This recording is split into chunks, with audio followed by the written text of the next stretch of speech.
preparation seminar is going to start within 5 minutes. So you might want to be seated.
We are going to start the seminar within 2 minutes. Please be seated.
Good afternoon and good morning.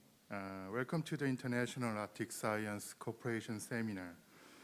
As you already know, this seminar is co-organized by Korea Polar Research Institute and the Royal Norwegian Embassy in Seoul and Royal Danish Embassy in Seoul. My name is Sunung Choi, and I'm the head of the International Cooperation Office at COPRI.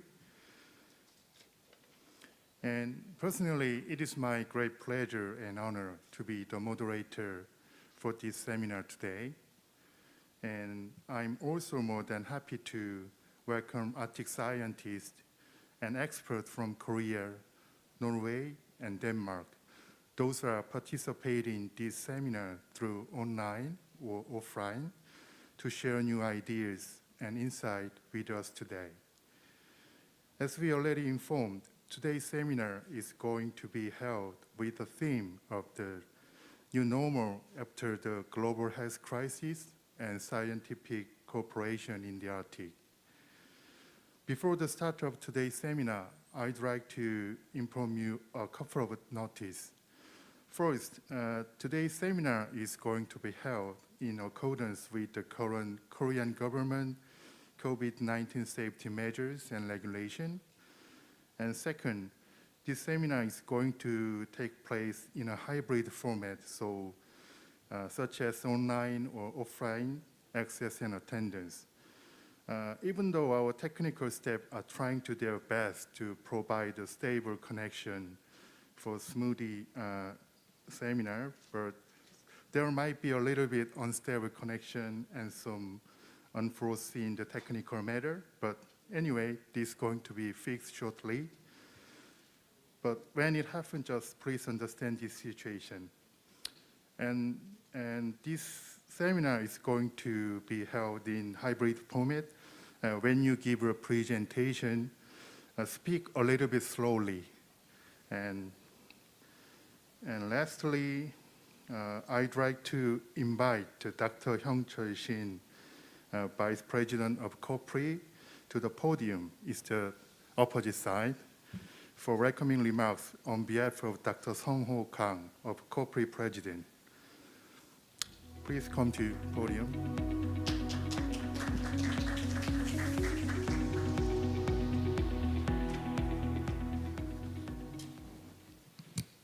Good afternoon, everyone.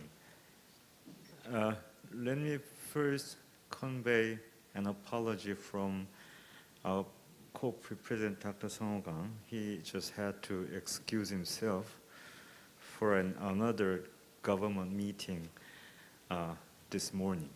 Okay. So let me welcome you on behalf of the COPRI President, Your Excellency Ambassador Frode Solberg, Your Excellency Ambassador Einar Jensen, distinguished speakers, friends and colleagues who have joined us over the internet. Warm greetings from the Korea Polar Research Institute. It is my pleasure to welcome you to this International Arctic Science Cooperation Seminar. First, I would like to take this opportunity to express my gratitude to the Royal Norwegian Embassy and the Embassy of Kingdom of Denmark in Korea for the joint efforts in preparing this live-streamed seminar with us. I also would like to thank the speakers for taking their time to join the seminar, especially those who are with us in the early hours from Norway and Denmark. This is an unprecedented time indeed, which we have hardly heard of, which we have never had to deal with. Arctic science, just like every other dimension of human activities, have been seriously affected by this global health crisis caused by the COVID-19 pandemic. Interrupted field research is no news, and virtual seminars and gatherings are not an option, but a must in these days for our Arctic scientists. Despite the encouraging news about the vaccine, multiple sources indicate that this pandemic will not disappear tomorrow night. It'll continue, reasonable expectation is, for a while. Travel restrictions are likely to persist around the world for the next few years, which will keep scientists from hinder scientists from conducting fieldworks in the Arctic. Korea is no exception. Fortunately, our research vessel Araon managed to conduct a single-leg research cruise with no port call to the Arctic Ocean this summer, with smaller number of scientists on board than usual. Our terrestrial field research are more badly hit, and corporate research teams were unable to visit the Arctic field sites just past season. Many other national Arctic programs are facing similar challenges. This year's International Arctic Science Cooperation Seminar will focus on addressing these adversities. Scientists and experts from diverse backgrounds are here with us to share their first-hand experiences and insights. What kind of hardships are they dealing with, and what efforts are they making to tackle the challenges? How can scientists and policymakers better respond to the new normal in the Arctic and in the Arctic research? Today's seminar will provide an opportunity to reflect upon those important questions. All in all, we will get over it. We believe the important part of the key to tackling the challenges brought by the pandemic lies in international collaboration. This online seminar is yet another great chance to acknowledge the ongoing scientific cooperation in Svalbard Fjords and Greenland and explore future cooperation in new research fields in the Arctic. Such spirit of global cooperation and trust, as today's speakers will affirm, will be one of the most effective approaches or solutions or remedies to respond to this new normal in the Arctic brought by the pandemic. I look forward to further fruitful discussions with you all today. Thank you very much.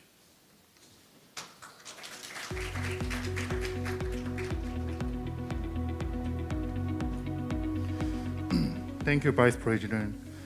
And after that, we have two welcome video message from His Excellency Ambassador Frode Solberg from Royal Norwegian Embassy, and from His Excellency Ambassador Eisen Jansen from Royal Danish Embassy.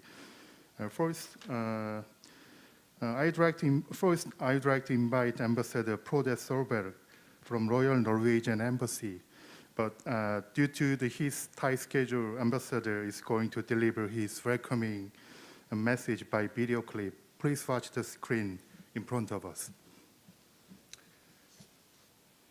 Excellencies, ladies and gentlemen, dear friends, 안녕하십니까. Thank you for the invitation to once again take part in the Arctic Partnership Week. As I've stated in previous years, this is a most important platform for cooperation between the Republic of Korea and the Arctic states. And let me also underline that at least in the Korean-Norwegian relationship, the close Arctic collaboration is yet another good example of how close we work on several areas. Let me also thank the co-organizers, COPRI and the Embassy of Denmark, as well as KMA, for yet again having this important forum. This is a key platform for increasing awareness about both the importance of the Arctic and the dramatic changes we experience there. Unfortunately, this year the APW will not be the great networking event it usually is. Nevertheless, let me thank everyone for taking part both off and online. Last month, after more than 2 years' work involving 8 ministries, the Norwegian government published a new white paper to Parliament on Arctic policies, titled People, Opportunities and Norwegian Interests in the North. It has been 9 years since the last white paper on Arctic policy. Much has happened during the last decade, and it was necessary to update our understanding of the key challenges and opportunities in the North, not least since the security situation has changed considerably since 2011, and new analysis were needed. But the main priorities are still there.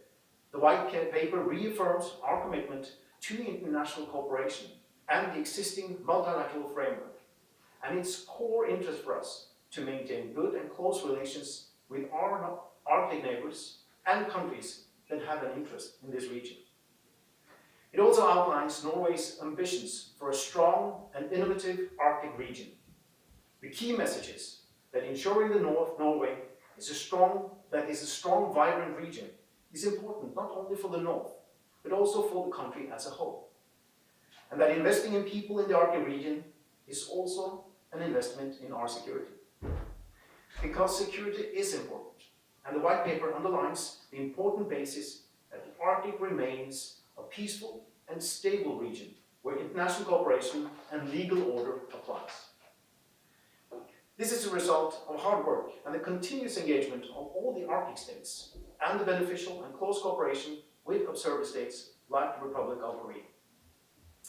At the same time, we recognize that there is more demanding foreign and security policy situations in the North. This underscores the need for a predictable approach and the strengthened and credible defense in cooperation with our allies and partners. International cooperation, governance, and the adherence to the international legal regime play a significant part in safeguarding Norwegian interests relating to safety, environmental protection, and resources in the Arctic. Some have argued that a new great game is taking place in the Arctic, and that we need new structures of Arctic governance, including a new security policy forum for the Arctic. For Norway, it is important to emphasize that this is not the case. There is no legal vacuum in the Arctic. On the contrary, an extensive national and international legal framework already applies to the Arctic region. The law of the sea provides the basic architecture underpinning all ocean governance in the Arctic. It distributes jurisdiction and establishes clarity and predictability regarding rights and obligations for all states in all ocean and sea areas. Making sure it stays this way is a key priority for Norway. Another area that has changed over the past 10 years is our climate, and unfortunately not to the better. Despite globally, legally binding agreements, such as the Paris Agreement and other worldwide political initiatives, climate change is the most dramatic challenge we face. And the Arctic is a region where these effects are both more visible and more acute than elsewhere on our planet. This summer, a number of heat records were broken in Svalbard, and we can witness the changing situation from year to year. Climate change endangers a range of species who are dependent on ice and snow for their survival. I want to underline the important role of the Arctic Council, including the observer members and the Republic of Korea, which has been instrumental in producing new knowledge on how climate change is affecting this pristine region. This makes it even more urgent that the world community manages to reduce total global emissions of greenhouse gases. Furthermore, we need to strike a balance between protecting the environment and sustainable development of resources. This is both possible and necessary. We have a good track record in sustainable use of our resources. But in these unsecure and volatile times, facts are crucial. And for Norway, it is important that global discussions on the Arctic are fact-based. That is why research and knowledge creation is at the heart of the Norwegian Arctic policy. Close cooperation and interaction with the scientific community is key to reaching all our overarching goals for the Arctic region. And that is why the Arctic Partnership Week is important, and this is why today's Science Day is important. We look forward to continuing the close cooperation with the Ministry of Oceans and Fisheries, KMI and COPRI on bilateral science research for the Arctic, by bringing together Korean and Norwegian experts in the Arctic region. And the Arctic is probably one of the most developed areas of research collaboration between South Korea and Norway. And there are a large number of cooperation projects, MOUs, and arrangements in place that are mutually beneficial to both our countries. Dear friends, our great Arctic explorer, Fridtjof Nansen, once said, "Most people are satisfied too soon, and that is the reason why there is so little wisdom in the world." I don't know if that is true, but I know that the importance of knowledge is at the core of our Arctic policy, and that you, researchers and scientists, continue to be hungry in order to acquire wisdom. And that is why this day, Science Day, continues to be so important for the Arctic and for all of us. Thank you very much. Kamsahamnida.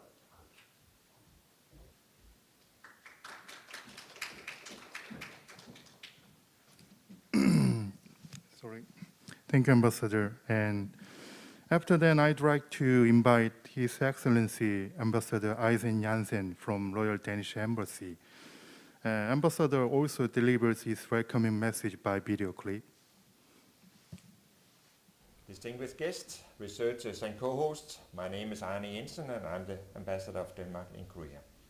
Thank you for the invitation to co-host the science seminar at Arctic Partnership Week, and thank you all for joining us physically and from home.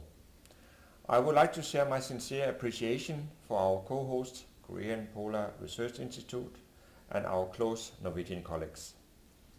Denmark joined the Partnership Week 2 years ago, and we're very happy to be here. It has proven to be a very good platform to share the latest Arctic knowledge with researchers from Korea, Denmark and Norway, as well as other countries. It's impressive to experience the dedication, the knowledge among the finest researchers on this issue. As you know, the Kingdom of Denmark is centrally located in the Arctic. There are 3 parts of the kingdom: Denmark, Greenland and the Faroe Islands. The Arctic makes up an essential part of the common cultural heritage, and it's home to a part of the kingdom's population. The Arctic has to be managed internationally and on the basis of international principles of law to ensure a peaceful, secure and collaborative Arctic. The Kingdom of Denmark is already an important actor in the virtual international collaboration in the future of the Arctic. The Kingdom of Denmark has an Arctic strategy from 2011 to 2020. The purpose is to have transparency in and around the Arctic. And the headlines of the Danish Arctic strategy are the following. First and foremost, a peaceful and secure Arctic with peaceful collaboration with adherence to UN Maritime Law Convention, a strengthened maritime security, as well as sovereignty and surveillance. Second is sustainable growth and development. Make use of renewable energy potentials, secure stronger integration with international trade, and focus on knowledge-based growth and development. Third, we must also have respect for the Arctic fragile climate, environment and nature. We need to get better knowledge on consequences of climate change in the Arctic and we must protect the environment and biodiversity. Finally, we must, and not least, have a close cooperation with our international partners. That goes without saying. It requires global solutions to solve global challenges. Kingdom of Denmark will be active in our bilateral safeguarding of interests. In the future, the Arctic will only be even more central to all of us. Our current Minister of Foreign Affairs has placed the Arctic as one of 3 central priorities for the coming 4 years. Currently, the Danish government, the government of the Faroe Islands, and the government of Greenland are working on a new joint strategy and a vision for the Arctic for the period 21 to 2030. It is expected to focus on a peaceful and secure Arctic, a trust-based and regional and international collaboration, human beings in the center, protection of our nature and environment, reducing and adapting to the climate change, sustainable economic growth, strengthened knowledge and scientific activities in and around the Arctic. On a bilateral level, we are looking forward to seeing the MOU between Minister of Ocean and Fisheries of Korea and the Danish Ministry of Higher Education and Science. With this MOU, we commit to strengthen our collaboration on Arctic and polar science in the years to come. We hope that today will once again be a stepping stone in that direction. Thank you very much for giving me the opportunity to start this science conference. I wish you all a successful day that will hopefully lead to a further collaboration between our countries. Thank you very much. 감사합니다.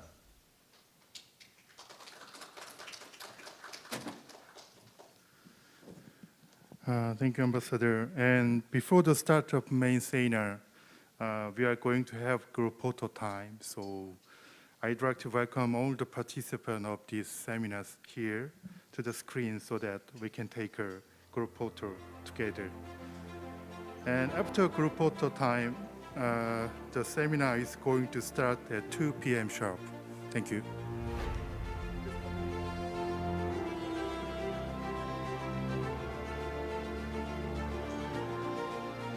채린 씨 잠깐 올라오세요.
We are going to start the seminar 2 p.m. sharp, so you have 3 to 4 minutes to have a break. Thank you.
최종이 아니라고요?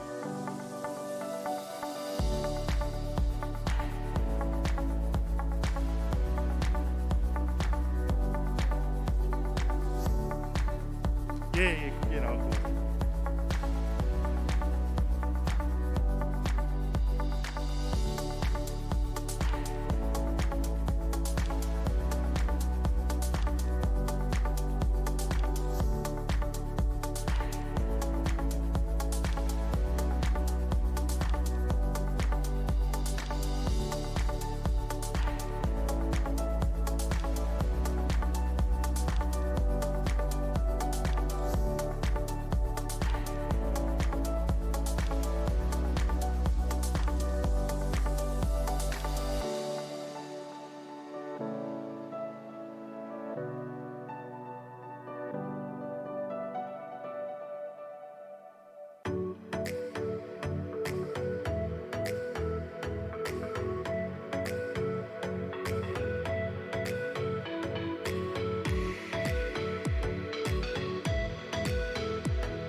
Okay, we are going to start the seminar now, and we have 7 presenters. I mean the invited speakers.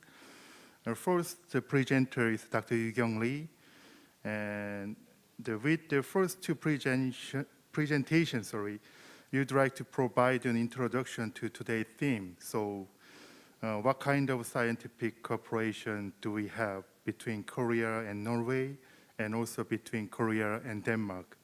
And how is the impact of the global health crisis if we look at a bigger picture?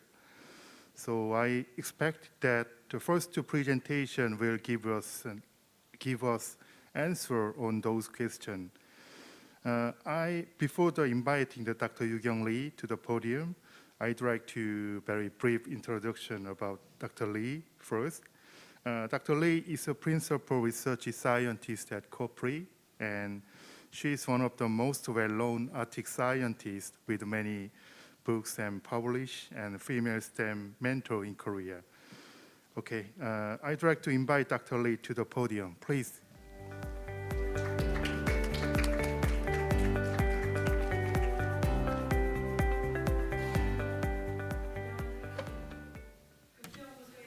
Good day, I am Yu-Kyung from COPRI.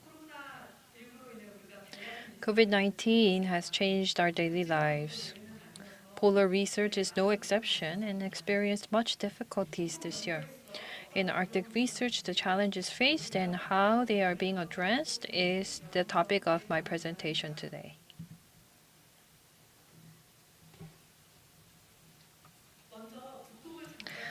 Here is some background on the Arctic. Can you go back to the previous slide? 뭐야 이거?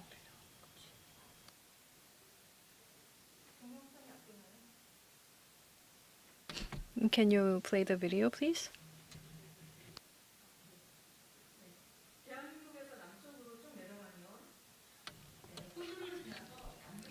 From Korea, if you go straight down south, you pass Australia and reach Antarctica, which is a vast continent surrounded by the Southern Ocean.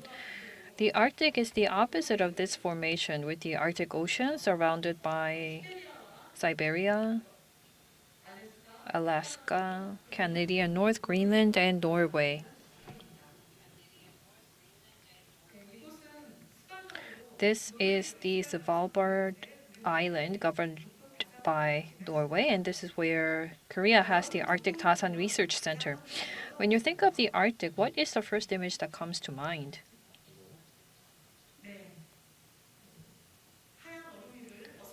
Polar bears wandering around the white ice, as many people say.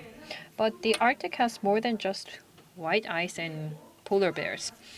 The Arctic has deserts, wetlands, and meadows, and diverse forms of life that inhabit these diverse environments. The Arctic fox follows the polar bear to scrounge for food, and during summer, simply living off of grass and berries, there's musk ox that withstands the harsh Arctic winter. And there's also reindeer like Rudolph. And can you play the video, please?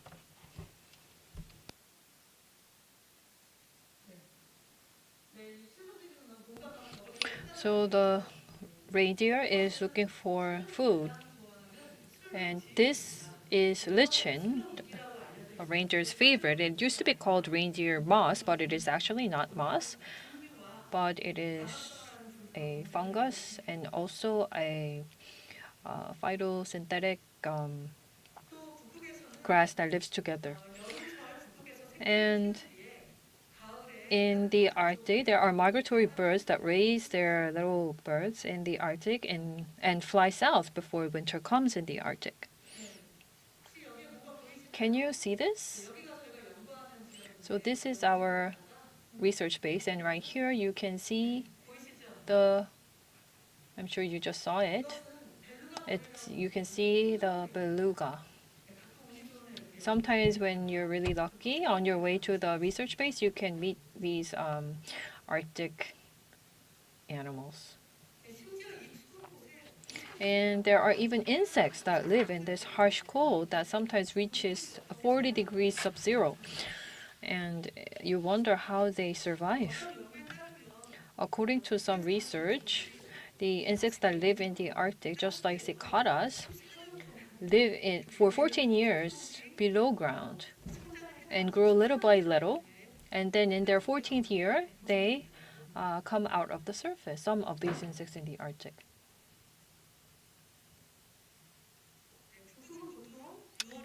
In the Arctic, normally snow melts in June and snow falls again in October. For these 3 to 4 very short months, spring, summer, and autumn come and go. Flowers bloom, fruits are born, and new life comes to life. The Arctic is a very dynamic place.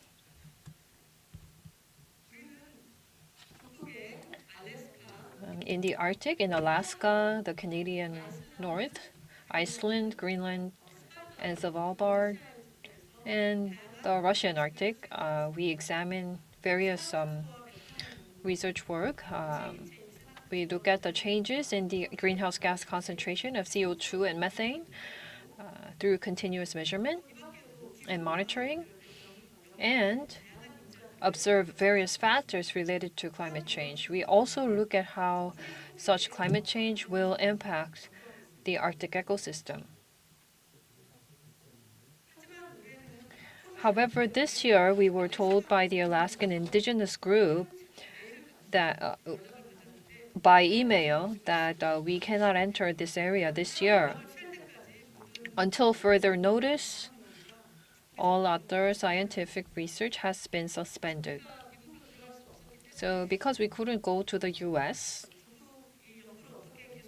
we were at a loss of how to continue on with our research.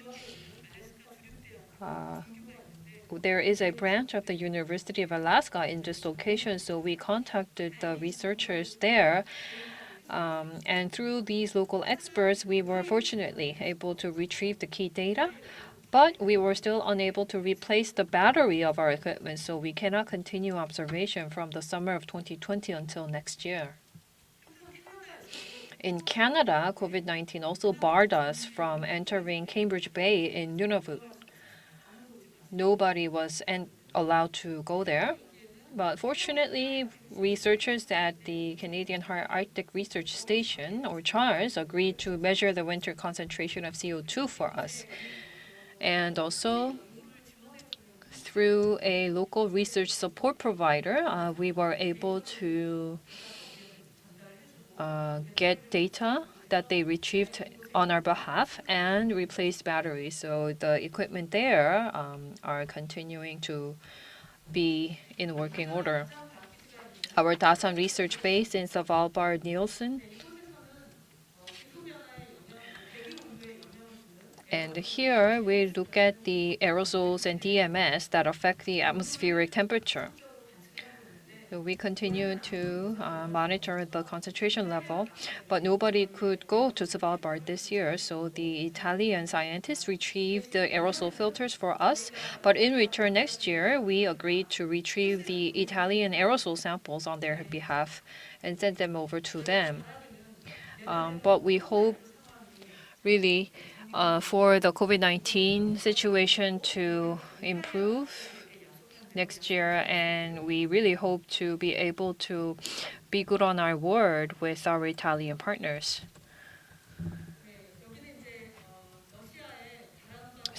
This is the base in Baranova, Russia. Since 2018, we have been monitoring the heat flow in the atmosphere.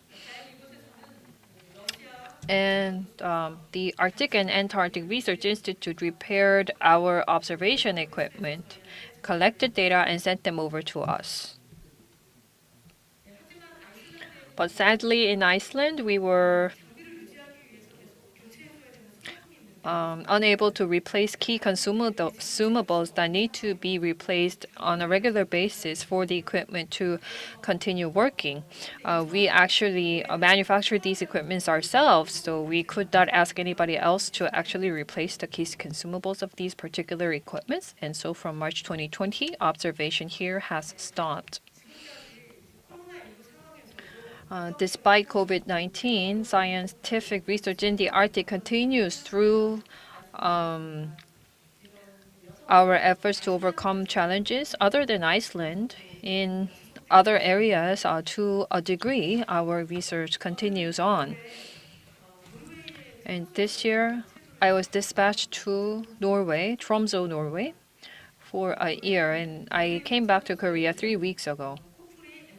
I was with the COPRI NPI Polar Cooperation Research Center in NPI, and in Svalbard I was able to conduct field work.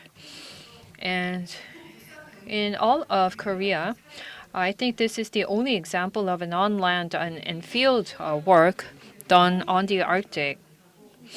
I could not reach the Dasan research base, but I did go to the University of Tromsø, or UIT, and here they have been conducting 15-year monitoring on climate change, and I was able to sample the soil there in order to look at the impact of climate change on permafrost. And here the UIT research team installed a snow fence in 2006, and this is the snow fence. When the snow falls and reaches this fence, the snow cannot spill over and keeps accumulating like this. There's a small mound that forms next to the fence. This is the middle height and this is the low height, so this is not affected by geofence or snow fence. So places with snow fence, even if the snow melts everywhere else, you can see that the areas with the snow fence remains there. So the reason why we look into the places with lots of snow cover is because we expect that there may be increasing snowfall in multiple areas across the Arctic. The UIT team compares areas with a huge increase in snowfall against the control group with areas with less snow cover. And we looked at the dominant species of the Arctic white heather and the eight-petal mountain avens. Because these two species are dominant in the Arctic, we chose them for our research. And the two are similar in that they look like trees, but they are actually they look like grass, but they are actually trees. They are bushes.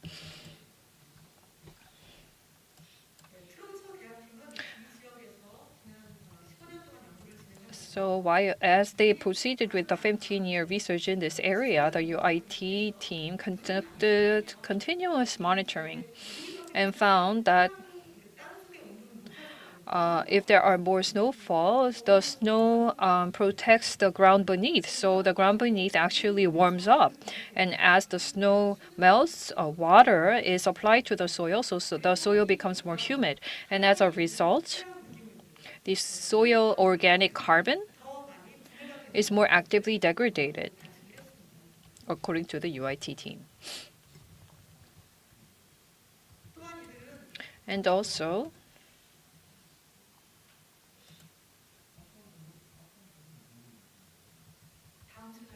can you go to the next slide?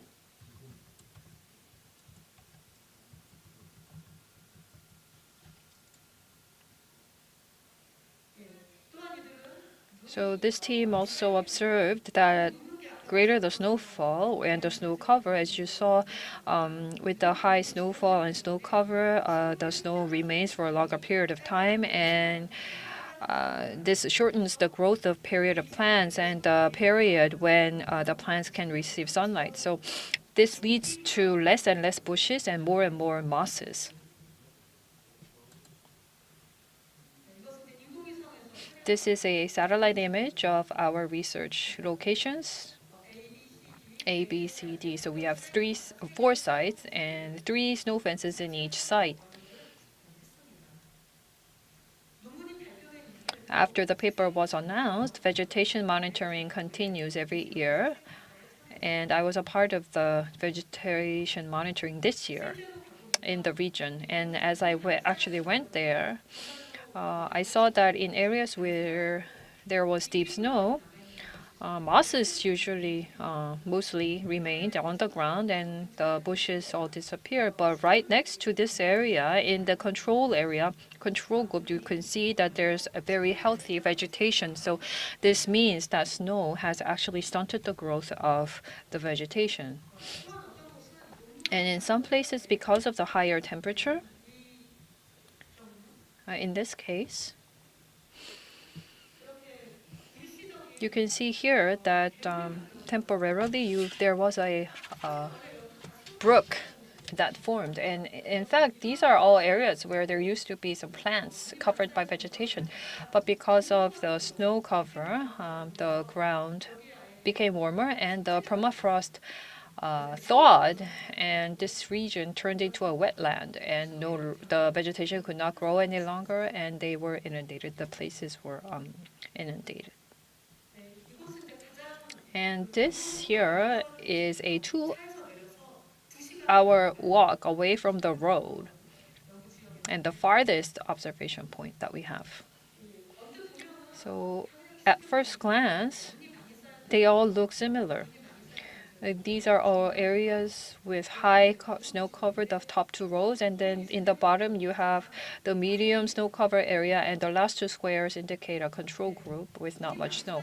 But taking a closer look, you can see that areas with heavy snow, the vegetation all died. And you can see that the gray area here all mean that the plants have died out. But if you look at the control group, you can see very healthy and green grasses coming up, and they were blossoming flowers, and they were also growing fruit. We also measured the various indicators to look at how the vegetation is growing, and we also looked at how active the physical metabolism was being conducted by these plants. We looked at the photosynthesis index, and we retrieved the temperature sensor that measured the underground temperature changes.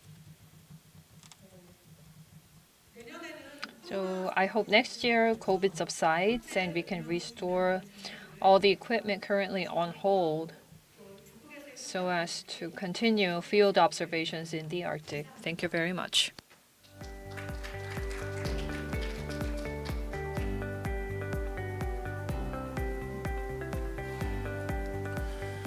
Thank you, Dr. Lee. Thank you for your presentation.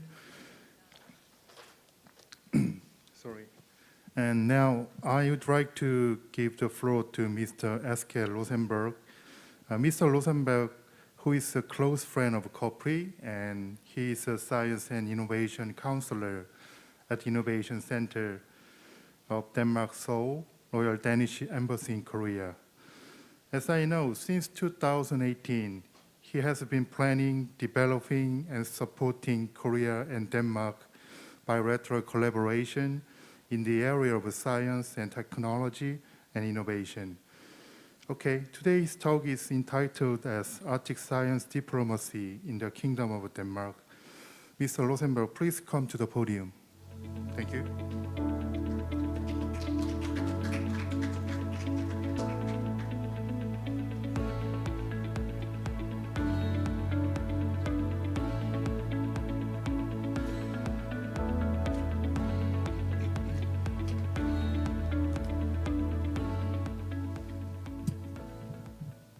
안녕하세요. Thank you, first of all, very, very much for giving me the chance to speak a little bit today about Arctic science diplomacy. It's a concept that I came up with in this connection. I don't know if it exists, but maybe after today it will. And also thank you very much to our co-organizers, COPRI, as well as the Embassy of Norway. And also not to forget the hosts of the entire Arctic Partnership Week, the Ministry of Ocean and Fisheries. And I need to figure out the timing here. So basically, I was asked to make a presentation about post-COVID-19 Arctic science cooperation measures. And basically, I think I would like to start with pointing to the fact that has already been made several times yesterday and today. While COVID-19 has been spreading very fast, while Arctic or polar science maybe have done the opposite, namely activity levels decreasing just as fast, the global warming has actually increased in speed, maybe even faster than we thought before. This small quotation is from a Danish professor who, together with other Danish partners and actually also Norwegian science partners, this summer discovered that maybe the calculations and the models that we have been using in the past has been inaccurate, and we are basically looking into global warming being even closer and the effects of global warming than we thought with the present levels.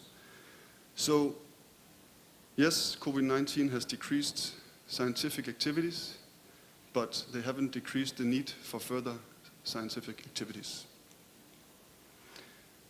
Before we start, and I try to go a little bit deeper if it's reacting to my pressure, I would like to try to use the next 20 minutes to give you an overview of what we, the policymakers, have been doing the past year to be as prepared as possible to pick up the scientific activity level to where it was before, and maybe even ramp it up.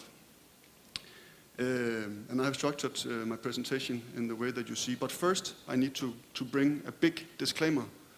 I'm very honored to be given the chance to present here today among real experts.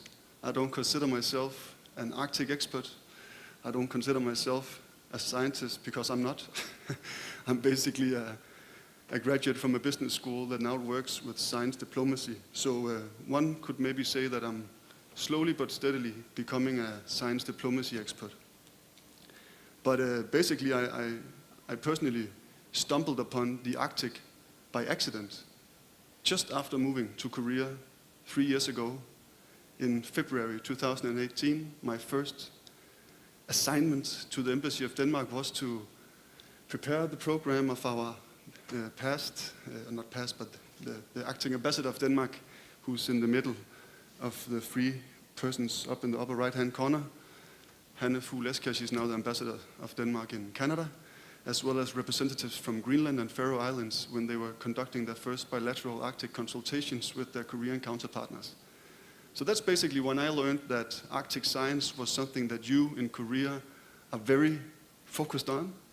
You are putting in a lot of effort and resources, and this was a great experience to me. And so it was for the Kingdom of Denmark's representatives as well. And basically, I think for the last 3 years, Arctic science has been one of the bigger items on my on my work list. And I'm very happy to slowly but steadily learning more and more about this very, very important topic. But maybe before I start, I should then try to at least give me a little bit of a platform to stand on. So this is basically what I do. I work in the intersection between the Ministry of Foreign Affairs of Denmark and the Ministry of Higher Education and Science with science diplomacy. We are placed as an institution underneath our Trade and Global Sustainability Department of the Ministry of Foreign Affairs, and more specifically underneath the Export Innovation and Global Public Affairs Unit. And this construction of being a two-ministry institution is quite unique. So our mandate is, and our focus is, to work with education, research, and innovation. That's a pretty broad set of stakeholders, and my responsibility is to focus mostly on the education and the research parts. We're not alone. We have 8 of these centers spread out over the world in areas and geographies where we believe the level of knowledge is something we need to be close to, where there is also Danish interests to take care of, in particular helping smaller Danish companies to enter technology partnerships with counterpartners in order to grow, because Denmark is 100% dependent on exports. And we believe that we cannot just make everything in Denmark alone and then ship it out all over the world. We need to interact with the ecosystems. We need to make collaborations, and that's basically where we come in as the science diplomacy people. So very briefly, what we try to do is we try to help our customers and partners develop, mature, and commercialize ideas and innovation. In Korea, we have 3 focus areas: life science, tech, broadly speaking, and then sustainability. And I have decided myself to put in Arctic science underneath our sustainability focus, as well as climate technologies, but also we focus a lot on circular economy and water technology. The Ministry of Foreign Affairs of Denmark has also recently, maybe 2 years back, if I don't remember it completely wrong, launched a green diplomacy initiative. So what is that? Well, basically, Denmark really wants to be a front runner also when it comes to adding maximum pressure to multinational institutions, to countries, to companies, to take a greater responsibility on tackling the climate change threat that we're all standing in front of. And this picture shows the projections of what we can actually maybe use COVID-19 for. Namely to, instead of continuing as we were doing before, put focus on revitalizing our economies with green stimuli packages. And it basically projects the different types of scenarios. And Denmark is doing whatever we can do, together with our partners around the world, to get down here, create strong green stimuli packages, and encourage our partners to do so, to break the curve. This is an overview of some of the different embassies around the world where we have different focus areas. And in Seoul and Korea, we have been nominated as one of the 15 Danish embassies with the title of being a climate front post. And that basically means that we get resources and we use a lot of time on discussing climate change and green transition in whatever circumstances that we are allowed and get the chance to do so. So I think that the topic of Arctic related to climate change is also another reason for me standing here today. It's something that is very close to our work across sectors at the embassy, and I'm very happy to be able to be a small piece of the puzzle. What we can also do is we can try to put these things on the agenda together. And this video, if it had sound on it, would give you an idea about how that could look and sound like. And if there's no sound, then I'm probably just going to skip it real quick. After I have given you an idea about what it is, you can find this on YouTube. If you look up NordicTalksKorea.com, we have different types of videos showing how we are trying, together with our Nordic colleagues from Finland, Sweden, and Norway, as well as our Korean partners within various sectors, make events that has 2 purposes: bring together knowledgeable people from the Nordics and Korea to discuss global issues, but also use this platform to communicate out into the broader Korean public. And if I might say so, this is one of the platforms where we have succeeded in the last part of that. So after the first 3 events that was held in 2019, we had more than 70 press mentionings, TV shows covering this. We had more than 150,000 reach on social media. And in general, we have been very happy to be able to create a platform that reaches a broad audience. And this is what you can use us for as well, as an embassy, as science diplomacy people who are maybe not the Arctic experts, maybe not the scientists, but someone who can put together things and make it sound even bigger. But I'll skip this small video and get on with the real deal of this presentation. What can I do in order to reduce I think we should maybe my just consumption, skip the video to change my... by now. Yep.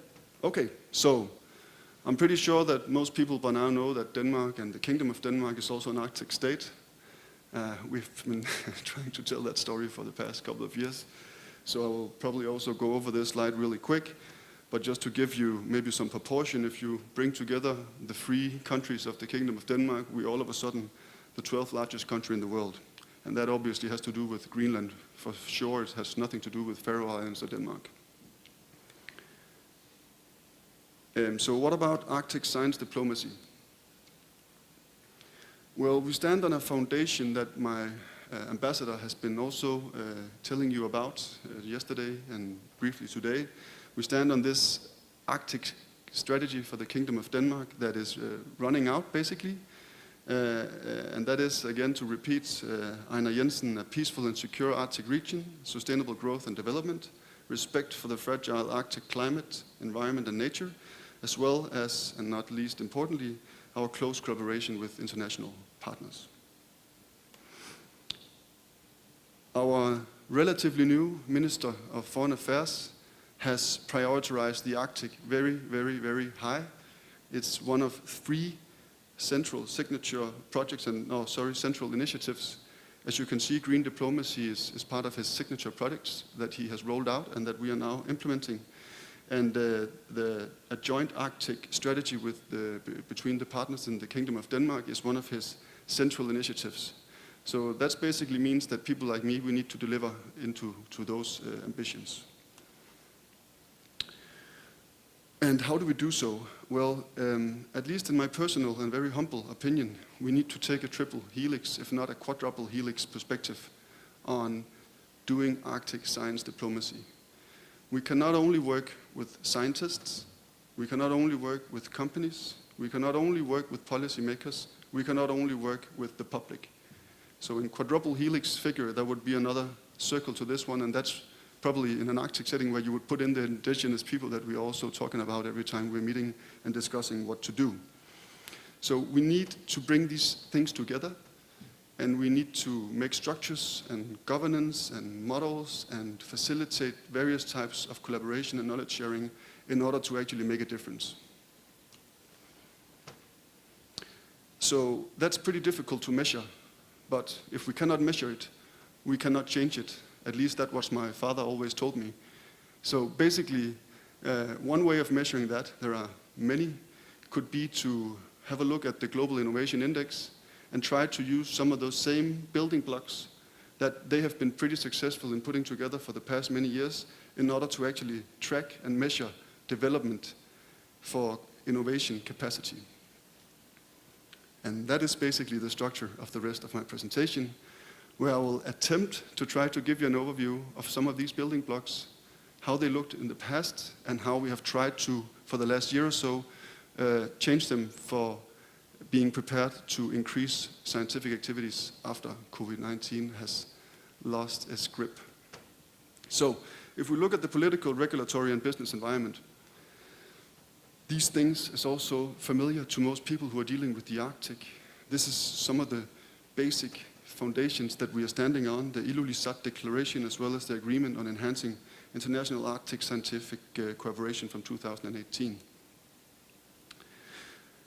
But in terms of the business financing and in terms of the business environment in and around Greenland, this is a strategy that was made in 2018 by Oxford Research and Norregio. And here the main findings are that there is basically a lot of public support, but there are challenges to help SMEs accelerate and grow, and there is generally a lack of venture capital. 2 years back at Arctic Partnership Week, we had a workshop in the evening together with the Arctic Economic Council, and basically the main item that we picked out of those discussions was also that we need to also be able to invest all these great ideas that we have, be it scientists or be it companies. So one thing that is definitely missing in the Arctic region is also capital, in particular when we look at the need for business growth as well. So what have we been working on in the Kingdom of Denmark?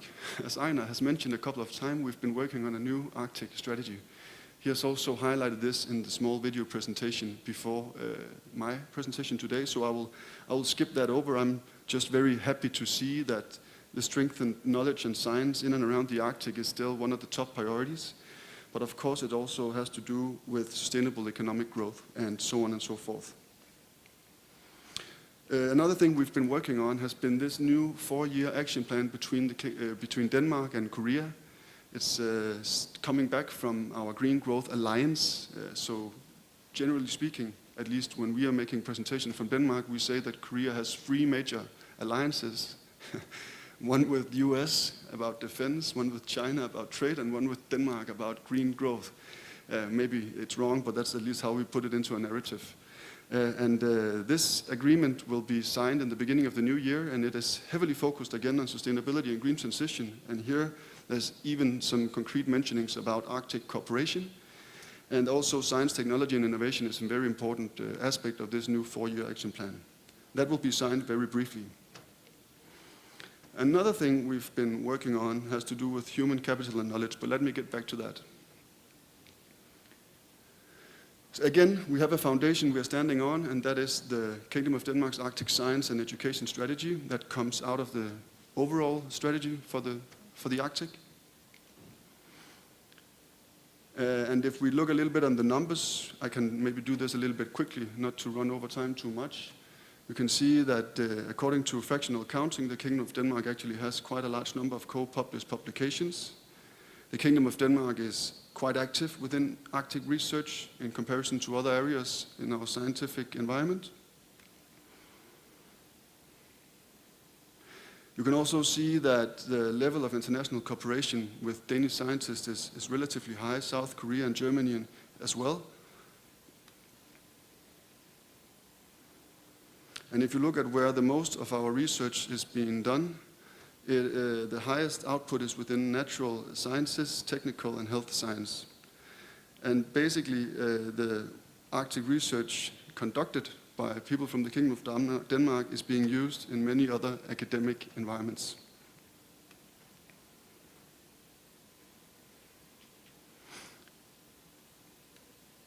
I think I will skip that one for now.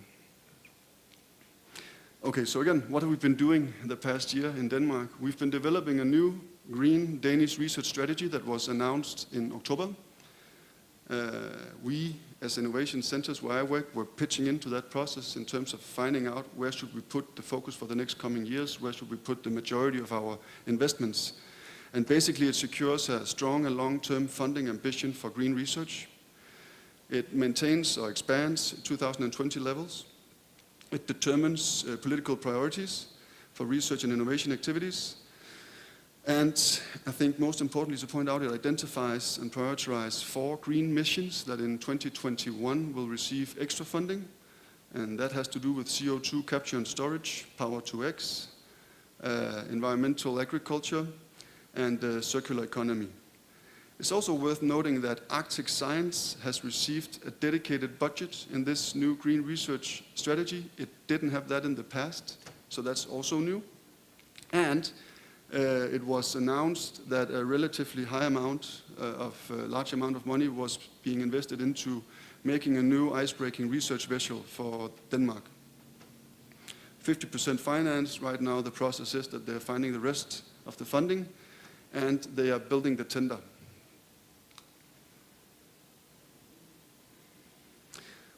I'm also very happy that we just managed to squeeze in our second joint committee meeting between the Ministry of Higher Education and Science in Denmark, my ministry, as well as the Ministry of Science and ICT in Korea in February, before basically that went totally wrong with COVID-19 and international travel was impossible. So I think it was around February 6 or 7. Some of my colleagues from headquarters came to Korea. We had a very fruitful meeting with our counterpartners. The 2 main topics we discussed was climate technologies and polar science. And basically we agreed to focus on these 2 things for the coming 2 years. There was also other bilateral meetings. It was a pleasure to visit Kopri and show my colleagues in Denmark the amazing stuff that is being done there. We also had a very good bilateral chat with the Ministry of Ocean and Fisheries. And the latter has then followingly been leading to agreement about making a new memorandum of understanding focusing on strengthening Arctic scientific cooperation, and that will be signed in the first quarter of 2021.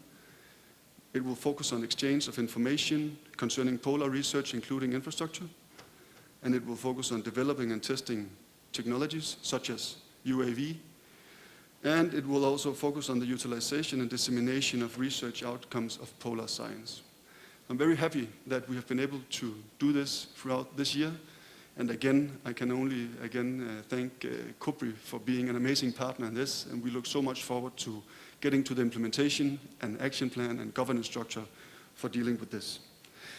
I've put in some ideas for some platforms in 2021, but we can take that after this meeting.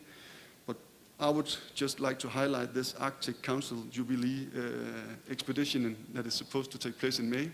That could be fun to focus on, doing something together with the people in this room. It could also be fun to go to Greenland in November for the Greenland Science Week and make a big splash and continue the strong collaboration. In terms of infrastructure, which is also an important part for driving innovation and progress, I just need to figure out what is going on here. Yeah, again, I think most of us know that the Arctic is not super well connected in many different ways. Greenland is maybe one of the least connected places, and basically that just increases the importance of infrastructure. And this is the infrastructure that we have at our disposal at the Kingdom of Denmark, and where it is also possible to collaborate with us.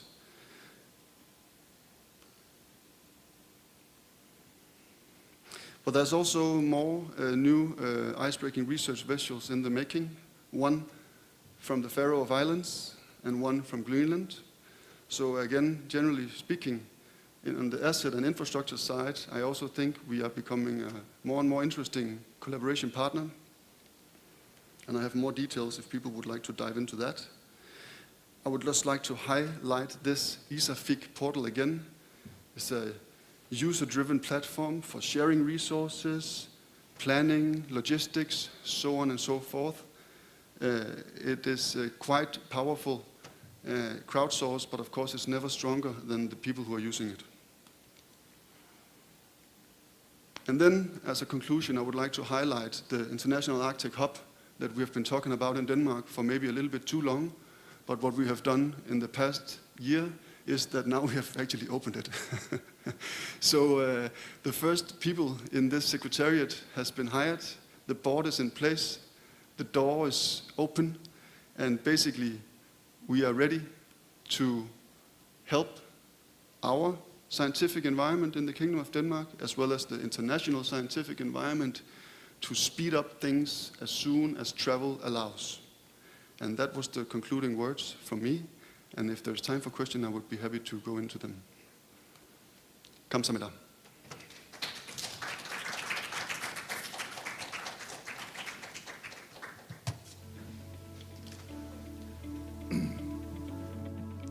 Thank you for your presentation. And from now on, we are going to have a health break for 30 minutes. So please come back to the seminar room by 3:15 p.m. Sorry. Thank you.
이쪽으로 혹시 들리실까요? 네네. 네, 이렇게 하고 예. 혹시 그 어제 말씀하신 이 영상 소리는 제가 어떻게 하면 되나요? 제 컴퓨터에서 그냥 틀면 되나요?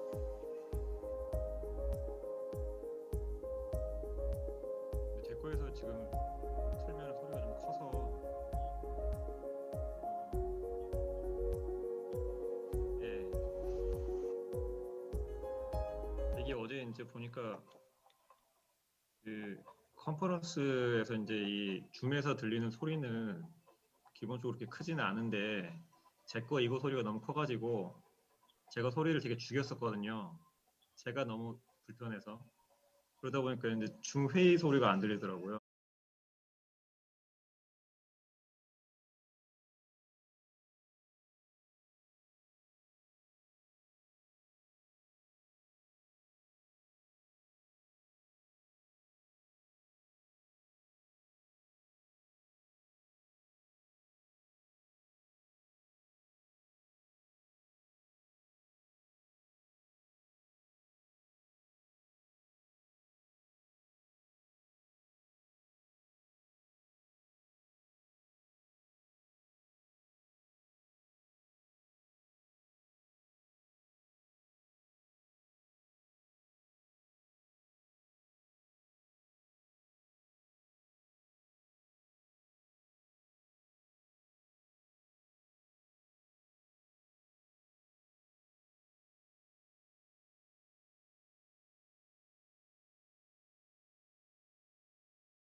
Welcome back all. From now on, we are going to hear the voices of field scientists. Now we have 5 invited speakers, but firstly, I'd like to invite Dr. In-sung Hwang from Korea Aerospace Research Institute. It's called KARI. And as I know, he is a senior scientist of KARI, and he has been involved in aerospace engineering for many years. Okay, from now on, Dr. Hwang, please, the floor is now yours. Thank you for your introduction. Thank you for the introduction. I am Hwang In-sung from KARI. I would like to present on Korea-Denmark unmanned vehicle and Arctic research collaboration.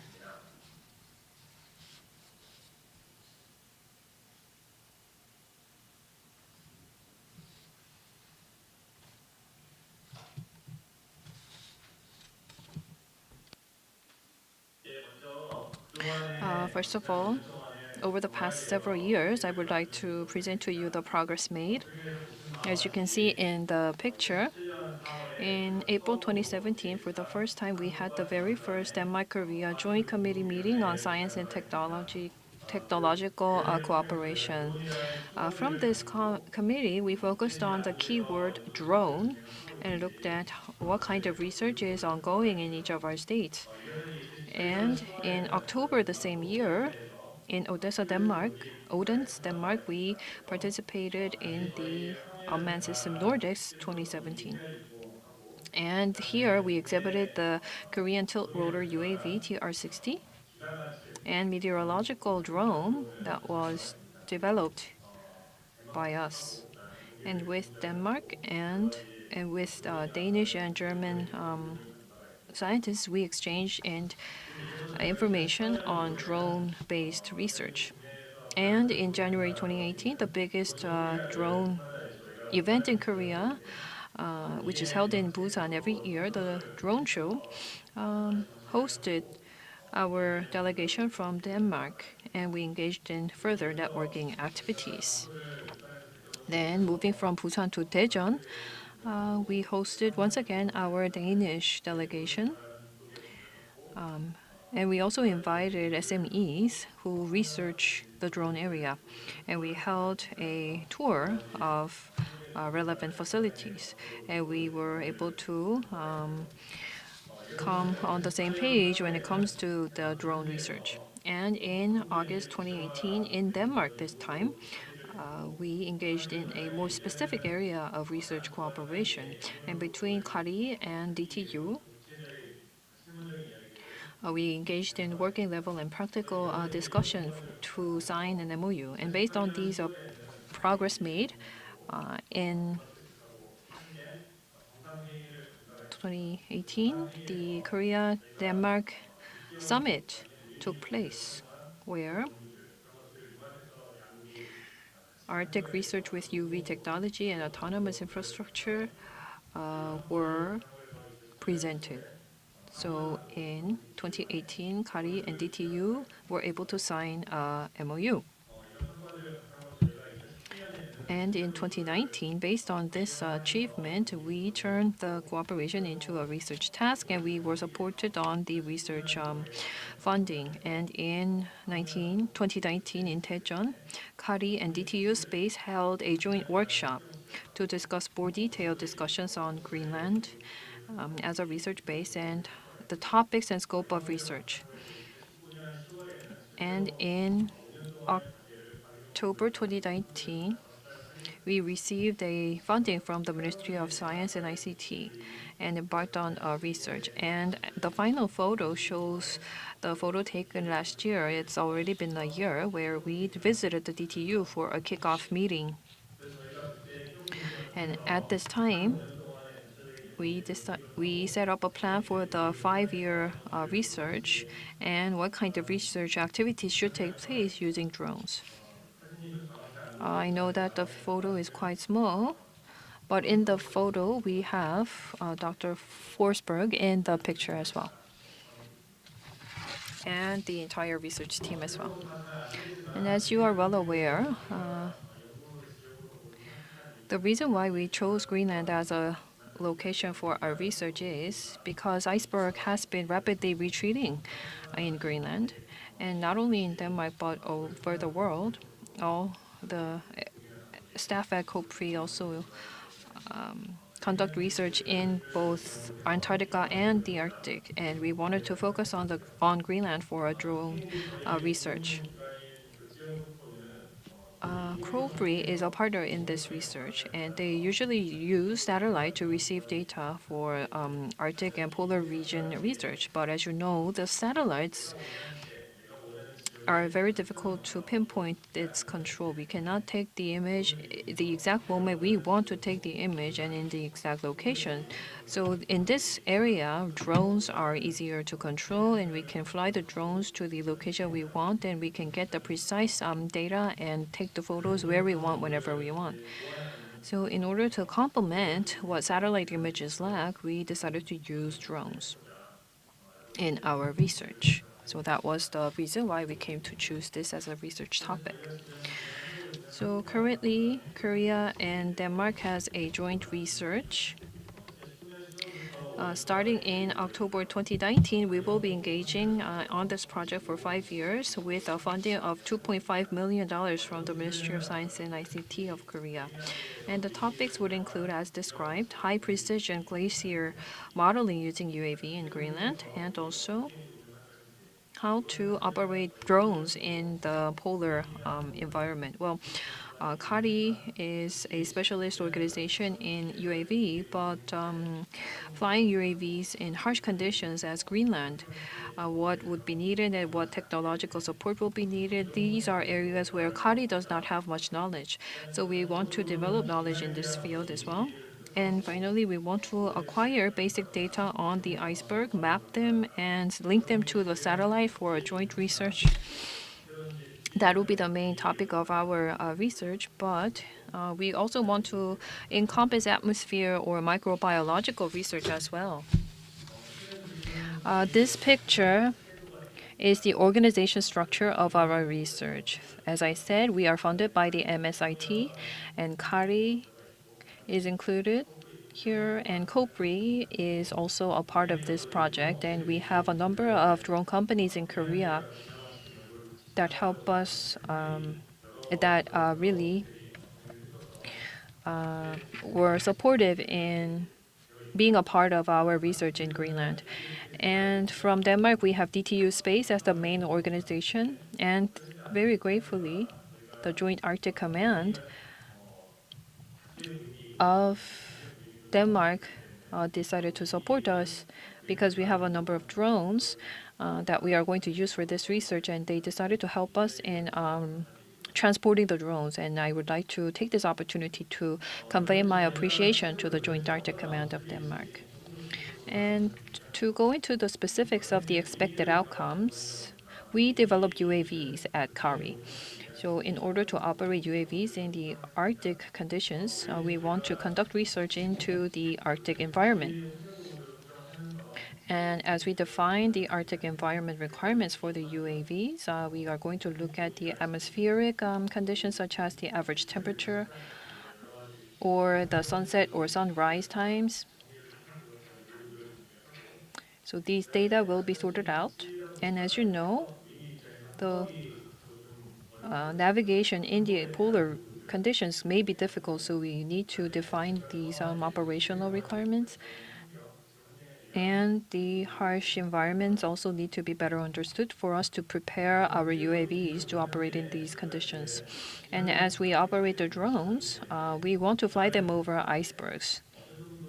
So when we observe the icebergs, we need to have a clear understanding of the mission definition and the mission profile. And of course, as we actually operate UAVs in the Arctic, what kind of characteristics would there be that we need to consider? And as we fly the UAV, for how long and when exactly will we do the test flight? And although the time period for this project is 5 years, the competent authorities and the number of institutions involved, well, considering these factors, it will be difficult to develop a massive scale UAV specialized technology, so we need to better identify the required technology. And we also call it a winter kit that we want to develop, so we are going to use this kit and apply it to our Arctic research. And so finally, for 5-year research, we want to acquire the Arctic research data, iceberg mapping, detection technology, and relevant papers as our final output. The next chart shows the results of the kickoff meeting last November last year. So this is the basic plan. In year 1, we want to go to Kangerlussuaq of Denmark to conduct our summer demo flight. And in year 2, we want to go further up north to Ilulissat as well for a summer mission flight. And in year 3, we are going to go further up north to Station Nord VRS, about 86 degrees latitude. So after the first 3 years, phase 1 will be concluded. And then, as you can see in the chart, Kangerlussuaq will be included in all the years for our time series analysis. And we will have a demo flight until year 3. But if possible, we want to involve mid to large-sized drones as well to cover a wider area in the following years. So in the year 4 and year 5, we also want to fly our drones not only in summer but also in winter. Of course, we will have to see how the conditions are panned out. And as for this part, this is the plan for year 1, 2020 research plan that was developed back in 2019 November. So in Korea, during winter, we can fly the small UAVs for a test flight and map the test and conduct a mapping test or flight test during snow conditions. And in May, we had planned for an international technical conference in Nuuk.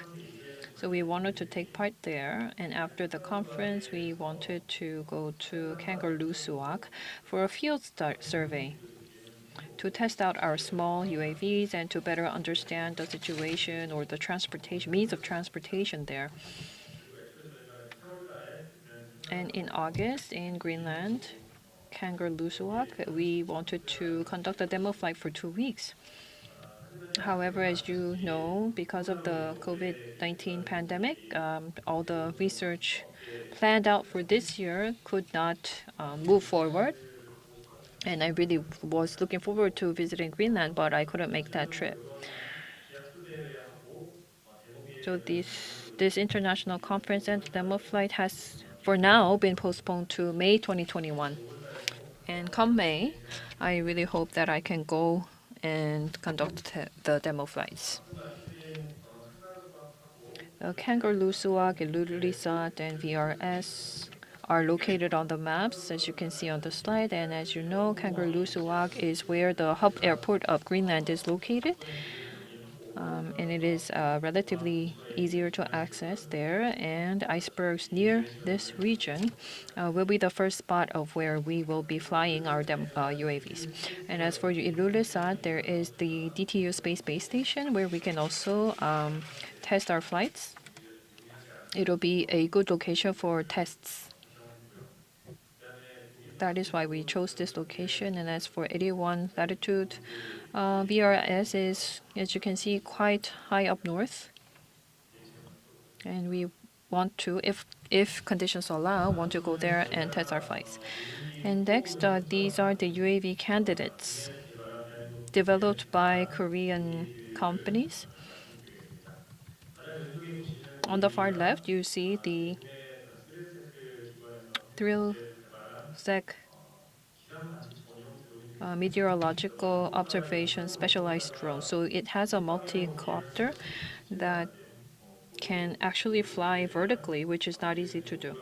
So in the higher altitudes, there are winds and temperature conditions that are quite different from the lower altitude. But up until 2.5 kilometers up high up in the air, this drone can go up, and it can also measure temperature, humidity, and so forth, and it has sensors. And the second to the left is a hybrid VTR drone, and it can make a vertical takeoff and landing, and it can tilt the propellers and fix the mode for flights. So for example, it can fly for 60 minutes, and it has a relatively longer flight time compared to the first drone, and it can cover about 15 kilometers of scope. And the third drone is, as you can see, is about 1 kilograms. So it's quite small, and you can actually hand launch the drone by lifting the drone with your hands and flying it up into the air. So of course you do not need a runway, airstrip, and it can fly for a relatively long time of 60 minutes. And because it is a small drone, there are a limited number of cameras that we can attach to this drone. And the fourth drone is a specialized drone for photo taking. And then the last one is the tilt rotor UAV developed by Kari. Compared to other drones that are only about 20 kilograms or lower, one is 200 kilograms, so it's quite heavy, and it is based on an engine. It can fly for about 5 hours, and the operation radius is 50 kilometers. This is TR60 video.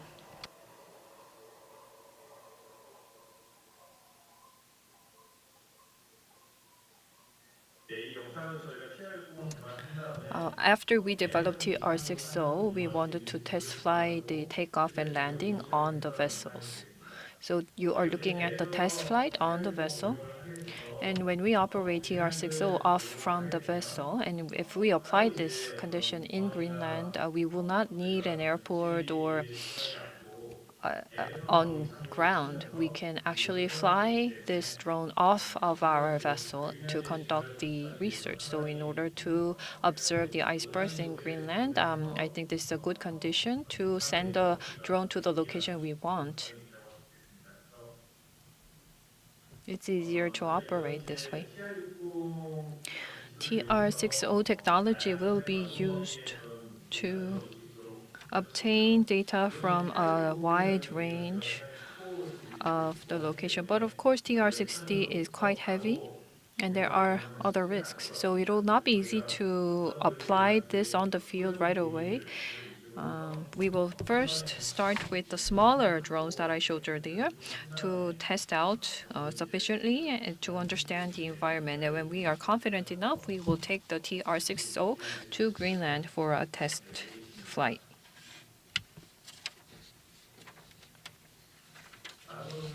The next one is QTP, Quad Tilt Prop UAV developed by Kari. It is has a 50 kilogram of payload, GTW, and 30 kilograms of payload. And it can also make vertical takeoff and landing. And during cruising, there can be a fixed mode, flight mode, and then it can also make a vertical landing after the operation. TR60 is pushed back for a later time, but QTP, we think that we can apply QTP on the field right away to start the research mission. This one is based on QTP, but we made some modification for lift and cruise type UAV. This is currently under development at Kari. Again, vertical landing and takeoff is possible, and it can fly on a fixed cruise mode. Because this one is based on QTP, it has similar performance as QTP. The speed, time of flight are quite similar. And lithium polymer battery will be attached and an electric motor also. And it has an optical camera attached in the middle that can zoom in by 30 times.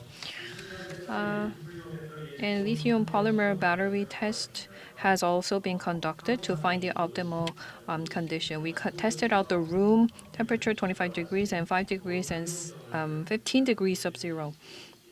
And C rate was 1C, 2C, and 5C.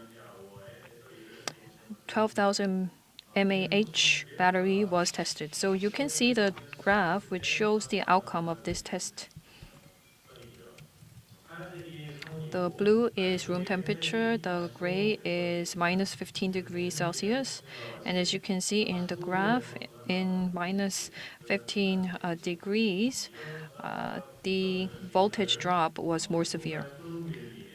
So when we apply this type of battery, and when we set the cutoff at 3.6 voltage, minus 15 degrees environment shows a 35% drop in performance compared to room temperature. And as I said earlier, we are developing currently a 50 kilogram UAV. And from takeoff to landing, if we look at the entire flight emission profile, we want to see the flight time when we can obtain the video or image, the actual mission implementation time. And you can see that compared to room temperature, in low temperature environment, the mission time is reduced by half. So if you look at the actual mission implementation time, compared to good conditions, harsh conditions mean that our mission implementation time is going to be cut in half. So we need to be aware of this. Next is navigation. Because we will be operating in high latitude regions, you can see here the GNSS satellite geometry. We might be operating in angles that are out of the inclination angle of GNSS satellite. For example, you can see that the operating locations would be right on the border of the inclination angle of the satellite. So about 78 degrees latitude, the satellite angles will not be able to cover the area of our observations. So for GPS, the inclination angle is 55 degrees, Galileo 56 degrees, and GLONASS 64.8 degrees. Anywhere above this latitude mean that the GPS satellite will not be flying over our location. But of course, the observation is still possible, but it's just that the noise level will be higher. And next, up north, as you know, ionospheric effect will be very active. And because of this, some of the satellite signals will experience more noise. And in polar regions, there are ice-reflected multipath that can interfere with the satellite signals and lead to a huge error range. And another point, this is a matter that pertains to UAV. If we look at the GNSS signals based on the on-ground controls, and when we interpreted the satellite signals, there were some coordinate errors. So we targeted Greenland in our coordinates, but the actual UAV control screen showed that the UAV was actually sent over to Russia, somewhere in Russia. So we had to make sure that through our satellite simulations, we had to rectify and correct the coordinates, and we did so that the mission can be implemented without error. So that is actually all for my presentation. Between Korea and Denmark, there are multiple cooperations that are ongoing, and this led to very important opportunities for research, including a 5-year research period for us. And we planned out the research and we were making more specific action, but unfortunately this year we were stopped by COVID-19. Hopefully, starting next year onwards, Korea and Denmark can engage in deeper research cooperation. And through this opportunity, someone like myself who develops UAV, we are very interested in the navigation in very harsh conditions. So we want to make sure our UAVs can operate well. And I'm very interested in developing the necessary technology to make this happen. Because of global warming, there must be impact on the Arctic, and we want to use the UAV research to better understand what the impact is, especially in Greenland. And I hope that from next year on, the COVID-19 can subside and we can actually physically visit Denmark and meet with our Danish partners and engage in a good cooperative research. Thank you very much.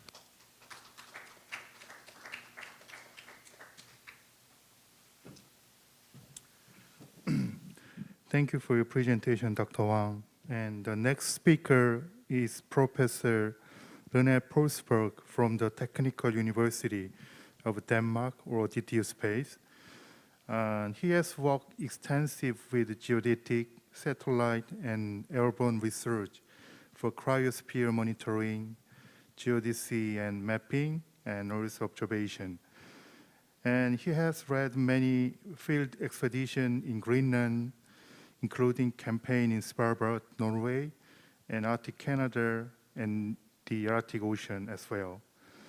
With a focus on both on cryosphere research and geophysics. Okay, Professor Polsberg, please, the floor is now yours. Can you hear me in Korea? Yes, we can hear you. Okay, good morning, and thanks for the invitation to present some of our work in Greenland and the nice cooperation we already have started with the CARI and the COPRI in terms of using the drones in Greenland. And I appreciate, as I said again, the cooperation we had since many years in the Arctic through various EU and ESA projects. This talk, I will give you some general overview of who we are at DTU Space, some more about the climate change, what we do for monitoring the ice sheet and the sea ice. And then I will come more into the drones and all the problems we have had of COVID, and finally a few words on Antarctica as well. But let's get into Greenland. So my agency is the DTU Space, but we actually a merged institution from many different organizations. My own background is coming from the National Mapping Authority of Denmark, worked there for nearly 40 years. And we are a research-based advice organization, so we help a lot our national survey and mapping agency, both in Denmark and Greenland, called the ASIAC and Greenland. In recent years, of course, a lot of focus has been on the ice sheet changes. So there's a global problem with the sea level rise, and we have a national monitoring program between several Danish institutions called PROMIS, which apply both space, airborne drones, and in situ measurements. There are a lot of research and development related to this. We also have an ongoing program in the Arctic Ocean. It's mainly funded by the European Space Agency, but also through various EU projects, our Danish Meteorological Service, which operate what we call the Polar Portal. And then other governmental related issues have been the National UNCLOS program, which is about the law of the sea and the extension of national borders north of Greenland especially. And plus we have, of course, a long relationship with Greenland and how to operate up there and doing logistics and so on. And I will also mention that since 2009 we had a quite big effort in Antarctica. But let me continue here now a little bit. On the right-hand side here you have some pictures. These are the stations we operate. We have about 50 GNet stations, we call it now. These are permanent GPS observatories which transmits on satellites to our offices, and it's meant to measure the uplift of the Greenland ice sheets and then all the climate-related issues. We maintain the national networks, especially with GPS, and we also do various meetings in Greenland. 2009 and 15, we did what we call the climate days, collecting both the stakeholders, the government, the scientists, and we have another meeting coming up, as already heard by Xiang Wang, in May this year, 2021, which is called the Arctic Conference. Here's a few more pictures from the far north. During the 2007 to 12 period, Denmark rented icebreakers in Russia and Sweden to do what we call the Lomrock projects, which were collecting the data to basically support the claim of Denmark and Greenland for extended continental shelf in the Arctic Ocean. We had several ice camps together with Canadian colleagues. We had a lot of in-situ sea ice research.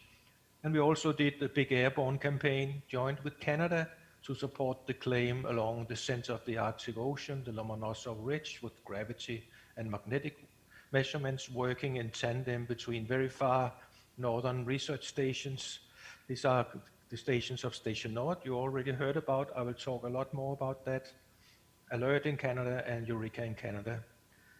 Some of the things we are doing, which we also are developing for the drones, is the LiDAR. That's basically a measure from airplane or drone, scanning the surface with high precision lasers, and then you can get a very detailed mapping of the surface, and you can measure things like the freeboard, we call it, the height of the ice floes above the ocean, which is again a measure of the thickness. I will come back to this in more details in the next slides. Here's an example of this recent network of GPS stations all around Greenland. It's called GNet. It was originally during the polar year of 2007 to 8. It was a joint US, Danish, Luxembourg cooperation. But Denmark, since it is now operational, has taken over this whole network from National Science Foundation, and we now run it on a special grant from the Danish government. What these stations do, it measures how much a point on the rock comes up as the ice sheets melt. And the ice sheet melt more in the summer than in the winter, so you can see on some of these curves how the uplift are changing. The GPS measurements, the GNSS, measures the height by millimeter accuracy, and some sites, especially here in East Greenland, have a tremendous uplift. It's something like 4 centimeters a year. So if you imagine a harbor, after 100 years, the harbor will be 4 meters high above the ocean. So it's something which has an impact on society. Luckily, the West Greenland area, where most of the people in Greenland live, that's a smaller problem there than it is in the more remote areas. Also in far North Greenland, where Korea have a lot of activity, recently you can see this is an area where the uplift is not very big, but we all expect that as climate change intensifies, these areas will also start the uplift. So this is a lot about this Arctic cryosphere research. It's about monitoring the changes, and it's also to a large degree what's hiding under the ice, understanding the conditions under the Greenland ice sheet. You can do this by radar from airplanes, and in the future from drones. You have to understand that the changes of the cryosphere is a great impact on society. If you have the ice sheet changes, the land ice will give you the global effects. So that's a global sea level rise. But it also have a lot of interest in Greenland, because the Greenland government are very keen to be a green economy and they're very climate friendly, and they have a big hydropower program, and they don't want to risk that the glacier melt will basically diminish the water input to some of these hydropower plants. It's a real issue in some of the areas. It's also clear that the Greenland government have a special interest in the sea ice changes. The ice sheet is several kilometers of ice. It will take thousands of years to melt. The sea ice is very thin. It's 1 or 2 meters thick. And a lot of people in Greenland make their living from the sea ice. They do fishing and do seal hunting and so on.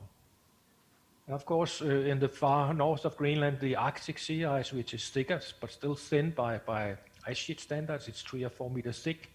This ice is still there, and it's 100% covered year-round north of Greenland. You can see the coast here in the back. This is the Peary Land. This is from our airborne measurements, which we have done now since 20 years to monitor these changes in the ice sheets and the sea ice. But now, of course, I work for the Space Institutes, and we're also very much involved in satellite missions to study the ice sheet and the sea ice. I have a very good picture now of how the Greenland ice sheet looks and changes. And we have the satellite data, but you also have the continuous campaigns we have been doing to monitor if the satellites really measure the right things. The key satellites right now is a European mission called the Cryosat, which is a high-precision radar with a very small footprint. It's the GRACE, it's a US-German initiative to measure the mass change of the ice sheet. Europeans will launch such a mission in the next 6 years, and China is also preparing such a mission. And also ICESat, which is a laser altimetry mission from NASA, and there's now 2 ICESats up. The second ICESat is up since 2 years and measuring very precisely also the ice sheets and the sea ice. Here's a few examples of what we can see when we use these space methods. These are the current changes of the Greenland ice sheets. We work together in a European consortium. It's called the Greenland Ice Sheets Climate Change Initiative Project. I lead that. We have 5 countries involved. And if you look here on the left plot, you will see the elevation change as measured from the radar satellites. The red areas is the changes which are very quick in meters per year. And you can see how the west coast glaciers, especially Ilulissat, Jakobshavn, where Korea will make the drone testing. It's a very interesting area, very, very large changes. It's the biggest glacier in the northern hemisphere, but also the area to the north towards Thule.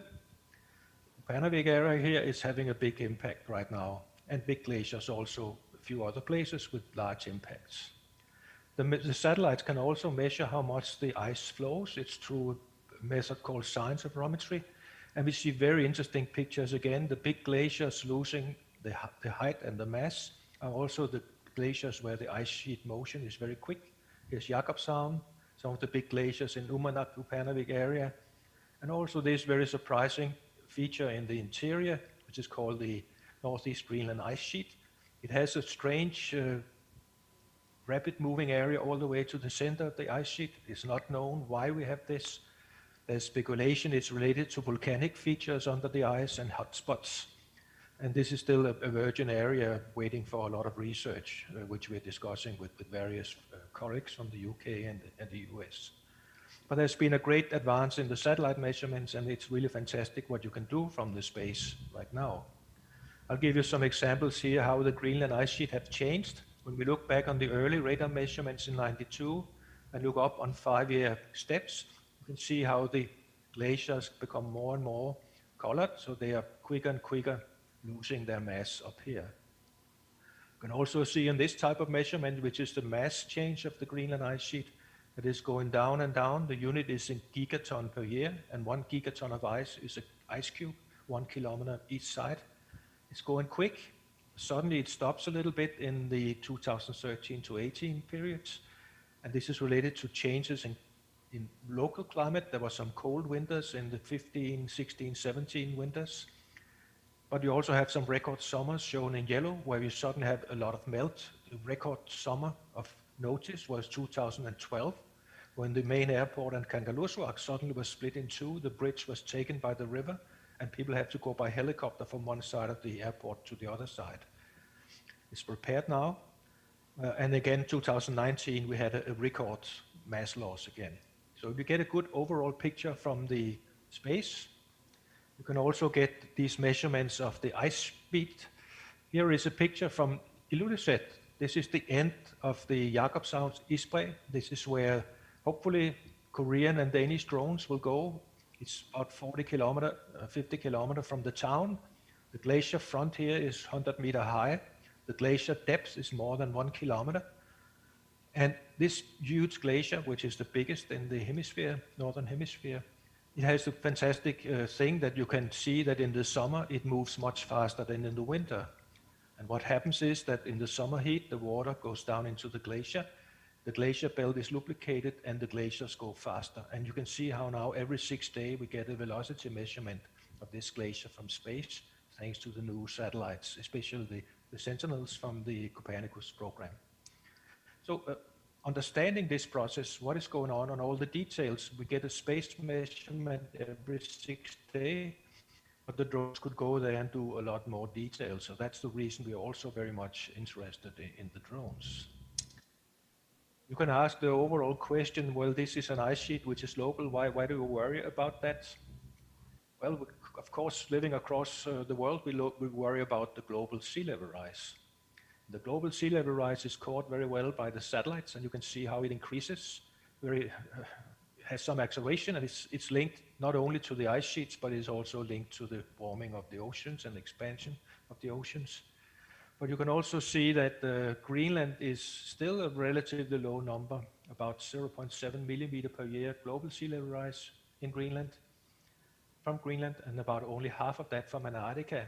But if you want to look into the far future, these are the only two bodies which can really give you a very large and catastrophic sea level rise. And this is what the IPCC, the UN organization, which kind of make conclusions based on all the science on this area, says. And this is the development we can see, and we have various scenarios depending on how much CO2 we emit in the atmosphere and how the political situation will evolve. You can either have a sea level rise of 60 centimeter or 1 meter by the end of the century. And if you look on the satellite data, we're actually tracking pretty much the higher scenario right now up to 2020, as indicated also by the Danish embassy talk this morning. So that's the big question, what happens in the future? We need to understand the processes, we need to model them, and again, the modeling is depending on real observation, which you get from space, airborne drones, and surface measurements. So that's the ice sheet part. It has a lot of potential global impact, but also the changing sea ice cover in the Arctic Ocean has both local and global implications. If you melt the sea ice in the Arctic Ocean, the climate will change, you have a darker surface, and the whole circulation will change. This is the sea ice condition as it was by the end of the melt season this year. You can see that the sea ice is only half of what it used to be. There's again another record minimum. You can also see that the sea ice north of Greenland and Canada stays. This will be the last ice in the summer in the Arctic sea ice. These are the time series of the sea ice extent, which you can get relatively easy from space. And you can see 2020, we ended at a new minimum like we had in 2012. But the other parameter of sea ice is not just where is the ice, but it is how thick is the ice. You cannot read very well on this plot the thicknesses, but the red colors are 3 to 4 meter. And you can see in the Arctic, and this is very typical, that the thick ice is north of Greenland and Canada. If the Korean ship, the Aran, comes up, it typically goes up through the Bering Strait, and of course this is more easy navigable waters. But once you come over here, it's really heavy ice. And following this ice and how much it's thinning is very much also a part of the research. And luckily, during the Cold War, we had a spin-off, really, data collection from the nuclear submarines under the ice in the 1960s.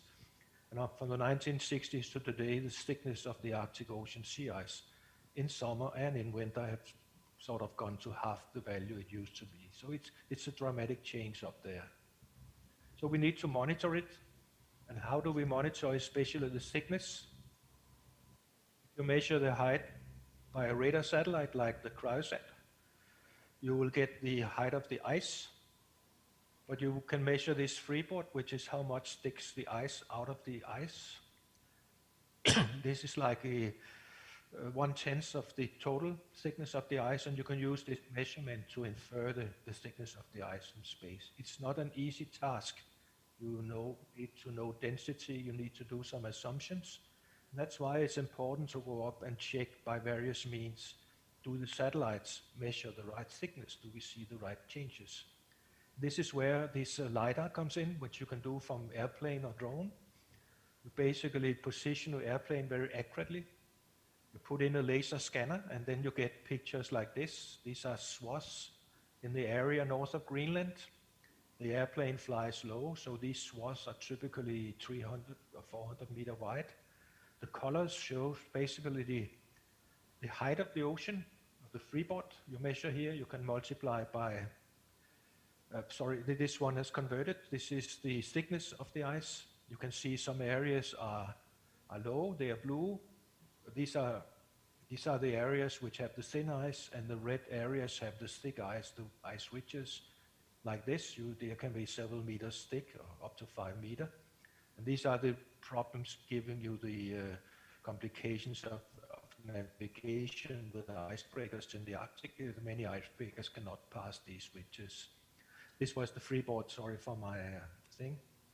These are the typical ice in the summer in the more benign ice areas where you have open water between the floes, and it makes this measurement more accurate. It also makes the navigation more accurate.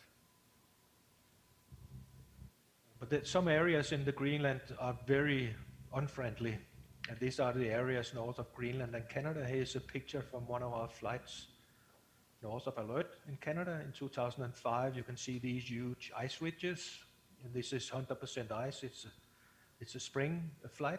You also have some areas of thin ice on nearly open water, so you can see it's a big challenge to measure these things from space and really get a good picture of what is going on. Here's another picture from our Law of the Sea surveys with the Swedish icebreaker Odin. This is off Station North in the summer towards the south from Station North. And here you can see it's easily navigated. The sea ice has broken up, and these floes are roughly 2 meters thick, 3 meters thick. So, as I mentioned, we need to validate the satellite data. So the radar, for instance, from satellites like this, it penetrates into the snow on the ice sheets and the snow on the sea ice. So to give you the global measurements, but we have to go in with aircraft to see what is really going on. And here's a picture from Station North. This is our survey aircraft we used for many years. It's a Twin Otter. It's equipped with the radar, which is mimicking the space instrument. It is equipped with the laser, and is equipped with various cameras and other instruments also. Also sometimes geophysical instruments measuring gravity and magnetic fields. And then we have a science groups. These are typically not so much our team as it is other European or North American teams going in, doing various tests of the sea ice, measuring the thickness, measuring the properties, putting up radar reflectors for calibrating the measurements. This program has been going on for quite a few years. Typically, we start in Iceland, where the aircraft is based, in Akureyri, and we will fly various profiles up through the ice, fly up in the Arctic Ocean, maybe en route do work on Svalbard in cooperation with our Norwegian partners, sometimes also do work in Canada, and basically repeating these instruments. Often we have been flying coordinated flights. We fly, for instance, together with the AVI, the Alfred Wegener Institute from Germany, who have other types of instruments, especially this bird. We call it the EM bird under this German Canadian operated DC-3. It can fly very low over the ice and measure directly the thickness. So we use the bird to calibrate the airplane, to again calibrate the satellite. The Americans also for 10 years have run a very extensive airborne program called the Ice Bridge, and we have been closely coordinating our measurements with them too. Here's a picture of some of our people in the airplane and the instruments. And a few pictures from the field to give you a sense of what it's all about. Many of the campaigns we have done have been coordinated. We have Canadian partners working out of Canada often. Alert is a very good location right on the shores of the Arctic Oceans. It's the northernmost inhabited place, military station in the world. There's a lot of logistics involved, how to get fuel, how to get everything you need for all your things. And of course also wildlife. The wolves are coming from Canada to Greenland now, more frequent. When we operate up there, we tend always to fly the same lines now and then, and there's especially a line north of Greenland from Station North towards the north tip of Greenland, a couple of 100 kilometers out. We've flown that repeatedly since 2001. In 1998, we had a first measurement with a simpler instrument. And you can look on this curve, which shows you the sea ice freeboard, how the curve over the years from 1998 to 2016 is the last one on this plot, but we've been up there in 18 also. It gets thinner and thinner, freeboard gets less and less. These measurements are typically done in the winter, and winter operations in this area means flying at temperatures of -30 or -40 in some cases. And we got a lot of lessons learned over the years of how to operate stuff in airplanes at very cold temperatures. You get all kind of surprises, computers freeze up at night, and who knows what to do these measurements. And here come now the drone element of my talk. We really would like to see the drones do some of this work, and that's why we are very happy with the cooperation with CARI and this Korean project coming up. We have started on our own on a more modest level. Together with the Aarhus University, we got an infrastructure grant to purchase drones in connection with the civil research station, Willum Research Station, which was funded by a private Danish foundation some years back at Station Nord. So we are operating a small drone made in Estonia called the Penguin B as part of this purchase. It's about a 20 kilo when it's fully loaded. It has a 10 kilo payload. Here is an example of what we can put into such a drone. We put in a computer, we put in the GPS IMU, which will position a drone very accurately with 5 centimeter accuracy. A LiDAR, which does the same kind of laser scanning as we do from the aircraft. Iridium, so you can talk to the drone when it's beyond the communication range of direct radio communication, and basically satisfy the aviation authorities' requirements of flying drones beyond the visual line of sight, which is a challenge. It's not legal in Greenland to fly beyond visual line of sight. You need to get a dispensation every time you do it. And you would think that at Station Nord there are no other aircraft, but that's not correct. There is a lot of aircraft coming in and out in the season at Station Nord. So it's a big challenge, and we work closely with a small private company called Integra, who helps us with all these aviation practical things. And at Station Nord there's also a couple of other drones, the same kind of general size, which is then involved in atmosphere research by our colleagues from Aarhus University. Here are some pictures of the operations. Here you have the initial test in the Danish airport of Odense, where we worked initially. We have then some operations from Station Nord. Station Nord is unique because there's a lot of snow coming in the winter, but it's also close to glaciers and sea ice, various kinds. And we also have measurements out on the ice where you want to go and do checks. Does the drones also measure the right things to the airplane, and the satellites measure the right things. It's a good place to operate from. Yeah, we started our test by coincidence before we had a lot of discussion with Korea, also in Kangerlussuaq, the main airport of Greenland. And we started the Penguin when it was delivered from the factory already in October 2017. And there we were starting doing mapping of the runway and then the close by glaciers. That was also lessons learned, but we have in Kangerlussuaq, where we always calibrate our airborne system, we have various buildings. Here you see an aerial photography of the site, the various buildings where we position the corners of the buildings very accurately. And then you can use these buildings as targets to make sure that your drone system measures correctly. And in our test, we then went up the valley. The ice sheet at Kangerlussuaq is only 25 kilometers away. So we went up to one of the frozen lakes and flew the drone from the frozen lakes with skis on the drone and mapped this glacier, which is called the Russell Glacier, as the first target. And then look at the data. They just colored pictures of the flight and the heights below the drone and make sure we get the producing the right values, and we had the right accuracy level of 5 to 8 centimeter. Here's the drone up at the lake near the airport.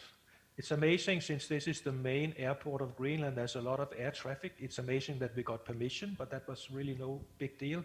We basically arranged with the tower that we could get the airport, say, for 1 hour per day when there were no other traffic planned. And then we just had the rule that if some airplane suddenly showed up, we will remove the drone. Then in 2018, we got our first test in Station North during winter. It was in late April. So it's not very cold, it was -20 at most. And here we flew the drone around Station North on various tracks over the sea ice, beyond the visual line of sight for some of the flights, and also wanted to do an initial test around the ice sheet and the glaciers. But we focused mainly on the drone and the iceberg, the sea ice and the icebergs. These icebergs are located something like 20 kilometers off the station, and so it's a good target. You can drive out there, and you can actually make sure that the drone comes. It takes the pictures, and here you see the picture of the drone. You can hardly recognize it. It's from me on the snowmobile photographing the drone, and here you have the drone photographing me on the snowmobile and my colleague. So this is a good test area, and I'm also happy to see that the CARI folks will also plan to use this area. It has a nice runway and some nice facilities, and it's relatively easy to get the dispensation. But let me just break my talk a little bit. I will just try and show you a few videos from these two sites. Now I'm here. So first I will try and show the takeoff of the drone in Kangerlussuaq. So it's a very big runway for a quite small drone. But this is a good place again to work. You have hangar facilities and all kind of people who will help you. So this is the main Greenland airport on a work day where there's no planes scheduled.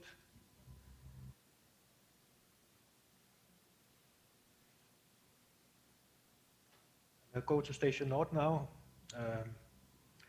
Station North is challenging. It's winter, and there are some days when you go down to the runway, you can see this is not a good day for drone flights. But this will give you a feeling for how it looks up there in the spring. Lots of snow around the station. This is actually a year with less snow than usual. And then you have the horizon with no big mountains, which the drone can crash into, and you can go there, go everywhere on the snowmobile. But you do have, of course, eventually the drone will fly. In good weather here, you can see our drone flying over the icebergs. And there were lessons learned, as I said. One of the lessons we learned at Station North, let me just get back to my PowerPoint. One of the lessons learned is that the drone can fly at -20, but the control station, which you have next to the runway when it takes off, it couldn't fly at -20. It just the control station was never designed from the factory, and even although we got all the heaters from the station, there was a lower temperature limit when it was practical to fly, which was around -20. So that means we have to look at our equipment to get to -30, which is the usual winter temperature. This is the outline of Station North taken from a small camera drone. Here we have the new Willum research station coming from the Willum grant. It's a Danish company making windows. Here's the military station. It's a staff of 5, now 6 in season, which maintains the station. And here we have the runway and the hangar, not a hangar, but there's a garage where you can put in your drone. And the runway is down here in front. And in the back, there's the Arctic Ocean, but you can only see a flat surface. You cannot get the details here, lots of snow. This gave us a lot of complications getting there due to COVID-19. The Greenland government rules, as you know, was that you need 5 days self-quarantine in the main cities on the west coast and the east coast, but there's no access to remote villages and stations. I would say, though, that it is possible to get dispensation in empty regions, and we did have projects this summer coming. In Greenland, we had maintenance of the GNet stations, and we had basic mapping and gravity, which went okay this year. Station North is the main gateway to North Greenland. I'm sure that the Copenhagen folks are well aware of this now, and the connections come from Svalbard by charter flight or from Denmark with military C-130. And it was completely closed during 2020. There was nothing up there. We got permission to land in the summer only refueling, not staying, but the weather was too bad, so my colleagues didn't make it. Our old program with the long-range drone flights from Station North was cancelled in 2019 for another reason, which was also very silly, but it was Svalbard is outside Schengen and Greenland is inside Schengen, and suddenly somebody found out after some Chinese showed up in Station North without the right permissions that this was an illegal flight. The Schengen rules say you have to land in an authorized airport, and Station North is not an authorized airport. So nobody could go to Station North, to the Willem station in 2019. It took a lot of political pressure to get it opened and get a dispensation there, and now in 2020 we couldn't go again due to COVID-19 for the drone flights. So now our team is waiting for the summer 2021 for more sea ice flights with the drone lidar. Oops, let me just go back again. Also, as I said, our geodetic program went relatively okay. We got access to most of the points we wanted to do. So there was possibilities to do something, but not very much on the research and development side. You are also aware that in 2020 there was a huge European effort called the Mosaic. It was the Germans who had basically wanted to freeze in the polar stern, the big polar icebreaker, repeat the Nansen drift once more, and have a slow drift across the Arctic Ocean. And there were hundreds of scientists involved. There were airplanes going to land up there, including our own laser radar airplane was going to go up to polar stern. And of course, it was a big mess with COVID-19. People could not get up there, and then you couldn't get in, and we couldn't get up with the airplane either. Also, the ice moved very quickly, so the polar stern actually came out very quick from the ice and had to go up again. But a lot of lessons were learned by the various scientists up there, and there won't be a follow-up polar stern program, but there'll be a lot of follow-up sea ice projects upcoming. And we have ourselves a rather big program with ESA, European Space Agency, called the CryoVex 2021, which was a joint program with Canada. It was going to run out of Station North, Eureka, with a lot of flights also from Svalbard. And this campaign has basically been postponed. It was designed to make sure that ISAT-2 and Cryosat would work properly together, but it was postponed to 2022, mainly because of problems in Canada. We are planning a small campaign in April 21, which will be only Station North, but there will just be a starter. We will see how it goes. I'm maybe not too optimistic, but we are slowly putting in plans to open Station North, and also the Willem people are planning operations starting this fall. Let's hope that the COVID-19 eases up. In the end of all these things going on, I would like to add there's 2 ice sheets in the world. When you work with the satellites, you get the Antarctica for free. So we have also been very heavily involved since 2009 in Antarctica. And the reason was we basically got some funding from the US side. Denmark don't have an Arctic program yet, but we got funding to start in Antarctica doing some of the geophysical mapping, which was done very similar in the Arctic with the UNCLOS project. So we were going to Antarctica with no program, on a very short notice, starting a cooperation with Argentina, later expanding it to United Kingdom and Norway especially also. Flying a lot of areas in Antarctica where there was little data, and basically doing a full geophysical survey with LiDAR, radar, gravity, magnetics. And especially we operated out of Troll in Dronning Maud-land. Very great pleasure working with the Norwegian Polar Institute and covering some big areas which were totally unknowns, using airplanes like we are using in Greenland. So I'm myself chairman of the Danish SCAR Antarctic Science Committee, and we thought it was a great opportunity to come down and work in Antarctica, also because the Antarctica ice sheet, of course, is a potentially even bigger problem for the global sea level rise than Greenland is. Here's a few pictures from operating in Antarctica, working for many years in Greenland. It was a pleasure, but also a challenge to work in Antarctica. But we got a very nice cooperation set up, thanks especially to the Danish embassy also in Argentina, where we could set up the Antarctic program in a few weeks, really, only due to the cooperation with the Argentinians working here from Marambio. And later, the British also was very nice to work with, working from Rossiter. And here we used the DC-3, the same aircraft which we had used in the Arctic Ocean. Then continuing to a very nice cooperation with Norway, setting up a camp in the middle of the interior of Dronning Maud Land and flying from this camp and flying also in the end from South Pole Station, thanks to cooperation with NSF. So these polar things gives you a lot of experience and also a lot of challenges. And of course, we would like to see these data, all these activities as a dual thing, Greenland and Antarctica. Here's some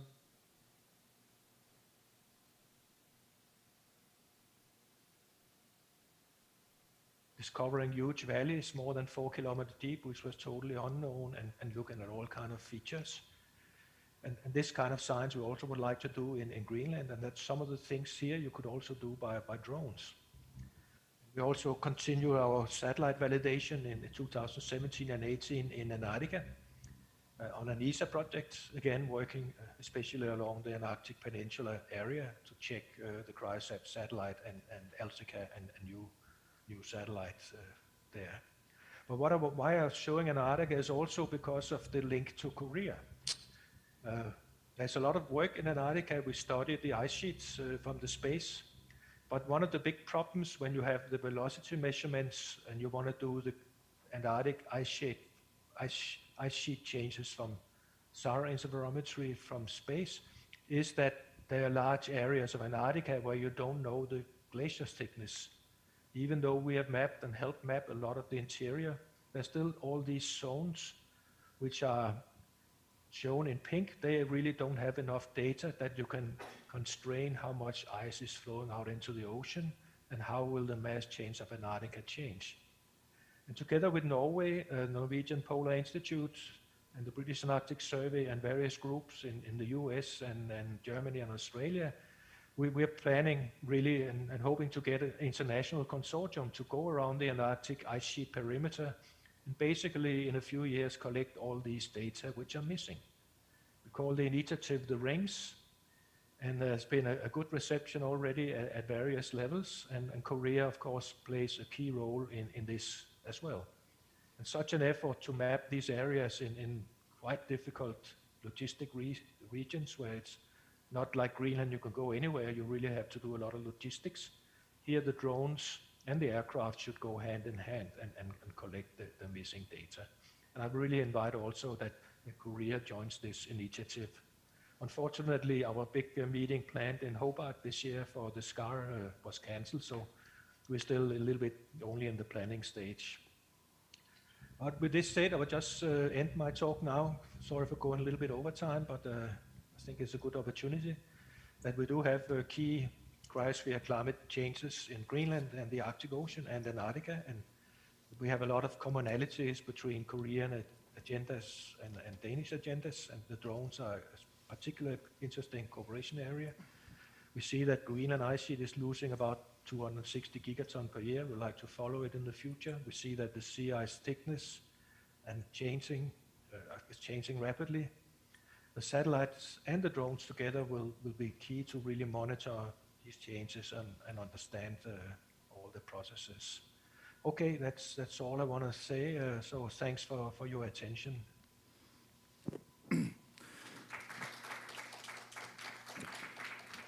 Thank you for your presentation and precious time with us, Professor Lene Postberg. So far, we have heard the voice of field scientists involved in the drone and UAV-based research.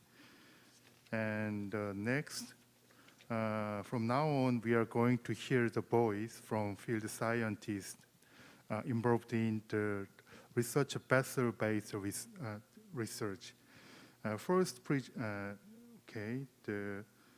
let us now hear the voice from the field scientists, the two scientists who are conducting collaborative research in Svalbard Fjord. The next speaker, Professor Matthias Povik of the Arctic University of Norway, and Dr. Seung-il Lam have long partnership in research vessel Helmet Hansen-based research in Svalbard Fjord. Professor Povik is a renowned geoscientist representing Arctic University of Tromsø. It's called the UIT in Norway. Firstly, he is going to touch on Korea and Norway scientific collaboration with a focus of COPRI and UIT research cooperation. Professor Povik, please, from now on, the floor is now yours. Thank you. Thank you very much, Mr. Chairman. Good afternoon. Can you hear me and can you see my slides or my presentation? Since nobody shouts now, no, I assume that you can hear me and that you can see my slides. Yeah, oh, good, looks good, thank you. Yeah, I would like to say a few words about scientific collaboration between Korea and Norway, focusing on marine geosciences. As I was introduced, my name is Matthias Fordvik. I am a professor of marine geology and I am the head of department at the Department of Geosciences at UIT, the Arctic University of Norway. I was thinking that I could first tell you a bit about our university, about research infrastructure that we have at our university and how we collect data, and then summarize some collaboration activities that we had, before Dr. Nam will talk more about scientific results that we have generated during our collaboration. So as I mentioned, I would like to give some information about UIT, because we are very proud of being the world's northernmost university, then about our department, research activities, what infrastructure we have, these plans for Korean-Norwegian collaboration. But I would also reflect on some plans that we are having for 2021, which still is a few weeks ahead, but time goes fast. A little bit of information about our university and the Department of Geosciences. So this is a map to put into perspective where you are in Korea at the moment, in Busan, or elsewhere in Korea. Professor Forsberg is a bit further south of Tromsø, probably, and you know, see where Tromsø is located. We are located north of the Arctic Circle. That means we have not been seeing the sun for about 2.5 weeks, and we will probably see it, or hopefully see it again at the end of January. And I've indicated also the archipelago of Svalbard that you have seen in the previous talk, and this is where we have had our main activities and collaboration activities so far. So we are a quite young university. The idea to establish a university in Tromsø came in 1918, and the mills of bureaucracy were grinding for 50 years, and then in 1968 the Norwegian Parliament decided or approved to establish a university here in northern Norway. And it was then the University of Tromsø. The first students arrived in 1972, and since 2009 the university has gone through multiple mergers with university colleges in northern Norway, and we are now, as you can see here on the map to the right, I'm not sure if you can see this or the pointer, otherwise I can maybe use this laser pointer here. These are the places where UIT is represented. And we are now called UIT, the Arctic University of Norway, and since I am based in Tromsø, we can add in Tromsø. So, our department belongs to the Faculty of Science and Technology. A few words about our main research activities. I've listed them here. You do not need to read them right away because I will explain each single point of view briefly. We have a lot of people. We are about 100 persons affiliated to the Department of Geosciences, and the largest group is working or of people is working on ice and ocean climate systems. That means marine geology, oceanography, and glaciology. So that means we are interested in understanding how does the environment function at the present, but how has the environment also developed in the past, and how can we put the present changes and conditions into a long-term perspective. And one way to do this is to look at sediment cores. Like you can see here on this picture, there is a sequence of various colors. This is a sample that we retrieved from the Central Arctic Ocean during an expedition in 2014 on the German research icebreaker Polarstern that you already saw in the previous presentation. And this is an expedition that Dr. Nam and I participated in. We all need access to natural resources, and we want to find out where do we find such natural resources, how are they composed, and if we take them out or if we exploit them, how can we minimize the negative consequences on the environment and on the society.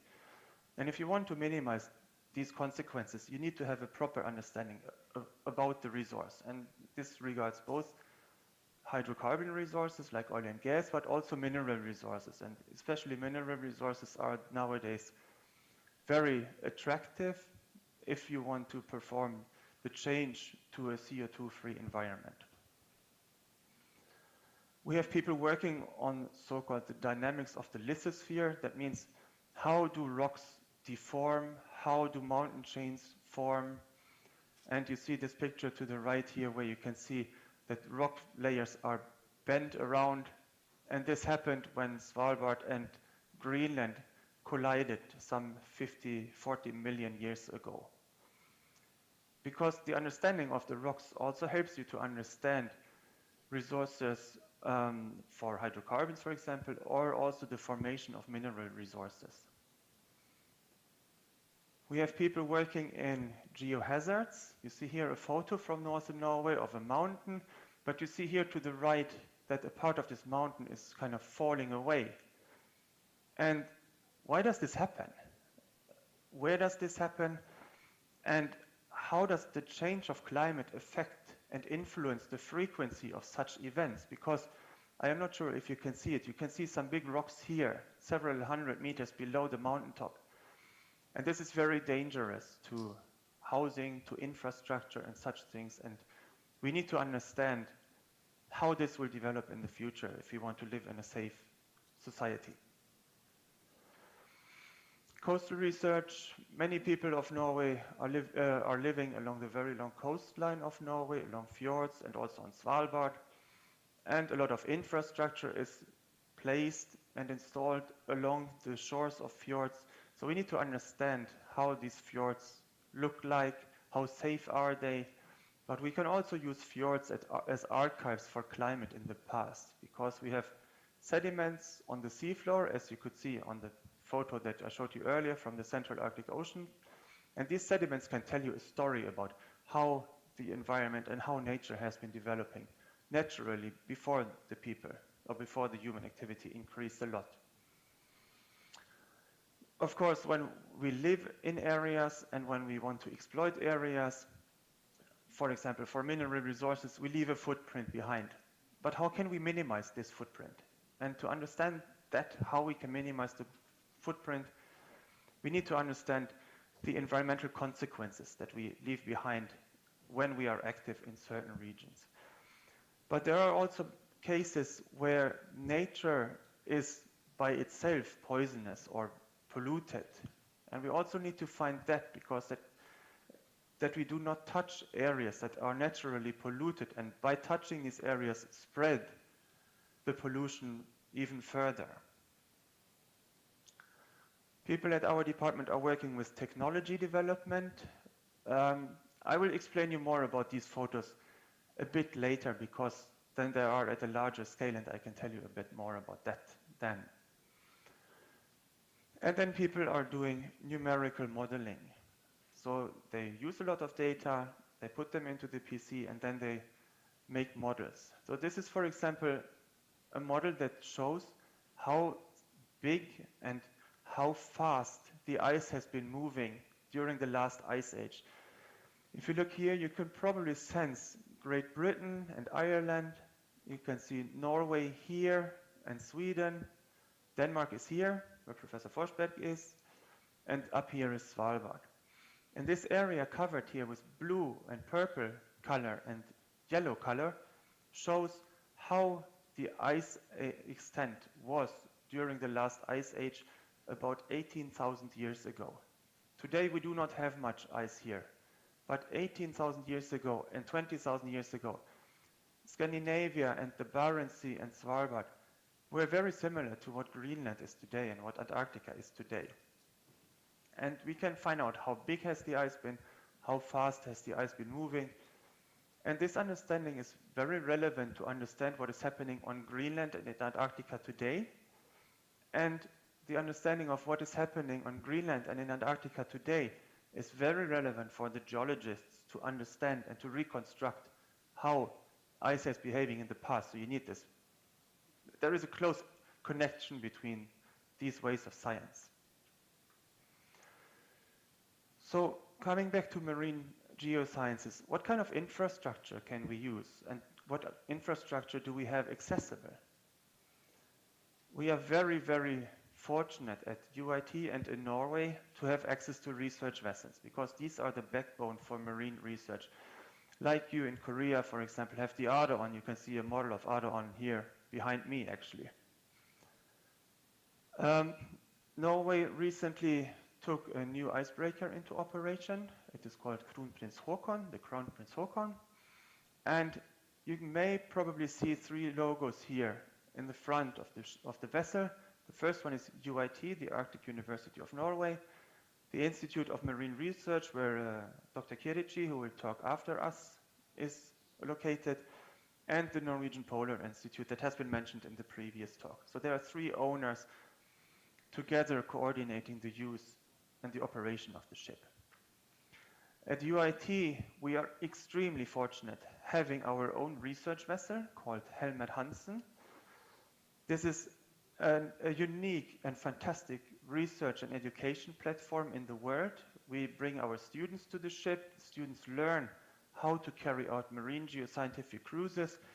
They get involved in data collection that are used for science. And they get this really hands-on experience on being on the ship. When the ship is sailing, we operate 24 hours per day, 7 days a week, in all kinds of weather and everything. So this is something that UIT and Norway can be really proud of, to have such an infrastructure available to the research community and also to the education system.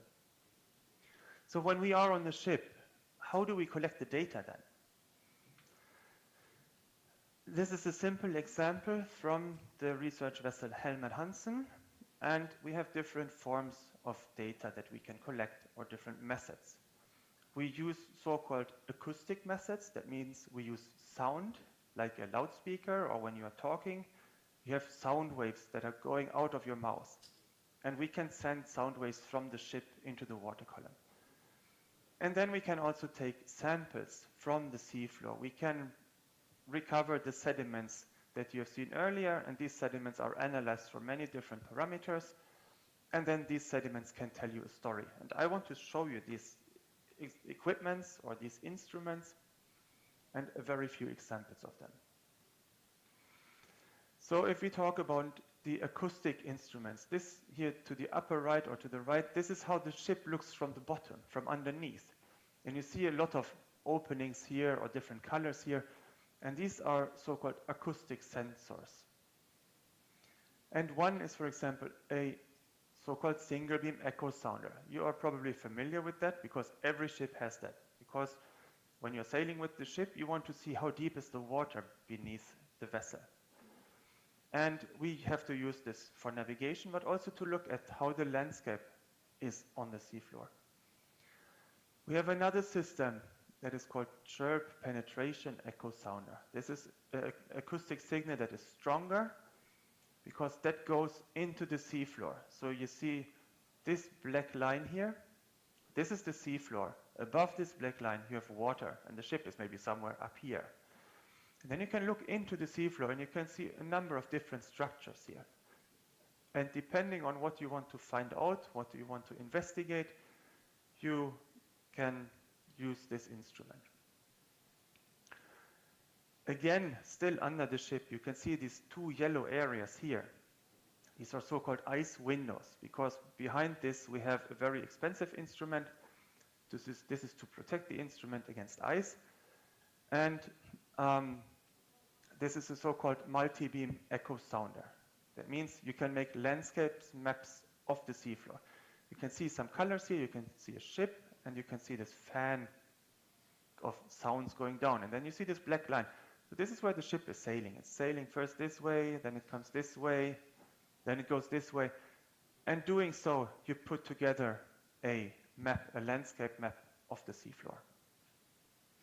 And that helps you very much to understand how it looks there, and also when you want to take samples. You have seen this figure before. This is the so-called 3D seismic system, three-dimensional seismic system. This is a very advanced infrastructure that allows you to look into the seafloor.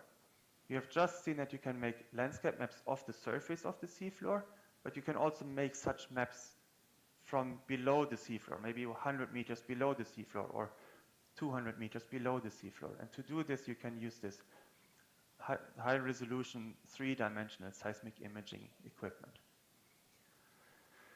You have seen this photo as well. This is a so-called K lander.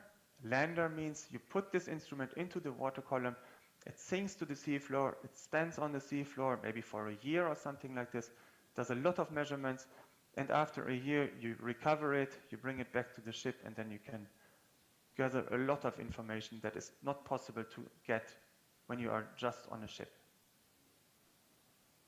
Then we have a so-called tow cam system. Cam stands for camera. There is a camera installed at this frame because the seafloor is very variable. And when you have found the right spot, you can lower this instrument and you can take samples from the seafloor. Just keep this frame in mind, because this will be shown on the next photo, because that is a so-called multi-corer. That means you can take multiple cores. And a core is something that you can see here, these dark tubes. And here is a zoom up of this. And here you see this brown part. These are the sediments. This is how the seafloor looks like. And then you have the water on top of the sediments. So you can take the transition, or you can sample the transition from the water column to the seafloor. And this is, for example, something that we are doing when we are out on our joint Korean-Norwegian expeditions. We can take other instruments like a so-called box corer.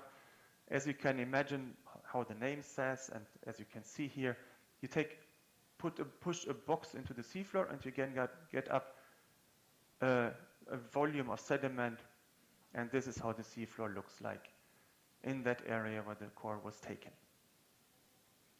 Then we can also take long cores, because the box corer goes only half a meter into the sediment. But if you want to have long cores, you can probably see here there is a steel pipe, or here you can see a long steel pipe, and we push this into the seafloor. Then we pull out a plastic tube, and this is analyzed. And this is what we are doing a lot when we are on the ship, on our joint Korean-Norwegian expeditions. And then we get like something like this. When we open this plastic here, we can see something like this sometimes. And that tells us a story. And you can already see now there are different colors. And there are reasons for having these different colors. And this is what we want to learn, and this is what we want to find out to understand how the environment has been changing in the past. So when we are back from the sea, we go to the laboratory. We have different instruments there. We have a so-called X-radiograph instrument. That means we look into these plastic tubes. You can see a plastic tube here that we got from on the ship, but we do not know what is in there. So we look into it. It's like when you are going to the doctor with a broken arm. The doctor takes a radiograph of your arm, and then you can find out if it is broken, and if it is broken, how it is broken. There are some other instruments where we can do various measurements to look at the so-called physical properties. We can look at the elements, at the chemistry of instruments. We are very fortunate to have an instrument that is in a container, and we can bring this container with us wherever we want to go. We have so-called mass spectrometers, what also other institutions often have, to look at very detailed chemistry at different elements, what kind of fraction of which element do you have. We have equipment where we can image, take photos of very small grains or very small organisms and look at the composition, at the chemistry of these, like these so-called scanning electron microscopes. I think many of you are familiar with such instruments in Korea. What we also have is a so-called fluid inclusion lab. We have not been using this a lot in marine geosciences, but a colleague of us who is working with marine mineral resources and mineral resources in general looks at very, very, very tiny droplets of fluids or water or whatever this is, because they have a certain chemical composition, and this chemical composition can tell you something about when the material and when the rock and the mineral was formed. So towards the end, a few slides about the Korean-Norwegian collaboration on Svalbard that we have had so far. I have been very privileged to have had a 16-year, 17-year-long collaboration with scientists from Korea. It has always been very motivating, and I really appreciated also being allowed to visit Korea, to be shown around, in particular by Dr. Nam, but also by other many very nice colleagues. And I really hope that we can continue this collaboration a very long time in the future as well. So I have had the pleasure to work together with people from all these institutions that are mentioned here, but as you can see here in the upper left, primarily with people from Kopri and from Kigam in Daejeon. So it started before 2004, but in 2004 we had our first cruise with Dr. Kyu-chol Yu and Dr. Chung-jun Park. This was followed up in 2005 with some more participants, and here you see Dr. Nam 15 years ago. And then the size of the group increased. In 2016, this was the group that we had on the ship. And in 2017, we were probably even more people on the ship. And it has always been a very fruitful collaboration and very efficient timing. We are working 24 hours a day, very nice, and it's a very friendly atmosphere and very constructive and efficient way of working. So this was the group in 2019. It is very, I must admit, for us, it's sometimes difficult to remember all the names of the Korean friends, and it might probably also be challenging for the Korean friends to remember our names. So we made portraits with the names of everybody so that we could learn the names during the whole expedition. So what are our plans for 2021? We have got some ship time on Helmer Hansen to go to Svalbard in the summer of 2021. But will this expedition take place? We don't know. The big question mark is, of course, the COVID pandemic. Are people allowed to travel to Svalbard? If they are allowed to travel to Svalbard, do they need to go into quarantine? Or can they go straight to Svalbard? At the moment, from Norway, we can go straight to Svalbard, but if people are coming from abroad, they need to quarantine for 10 days in Norway before they can continue. How many people can we bring on the ship?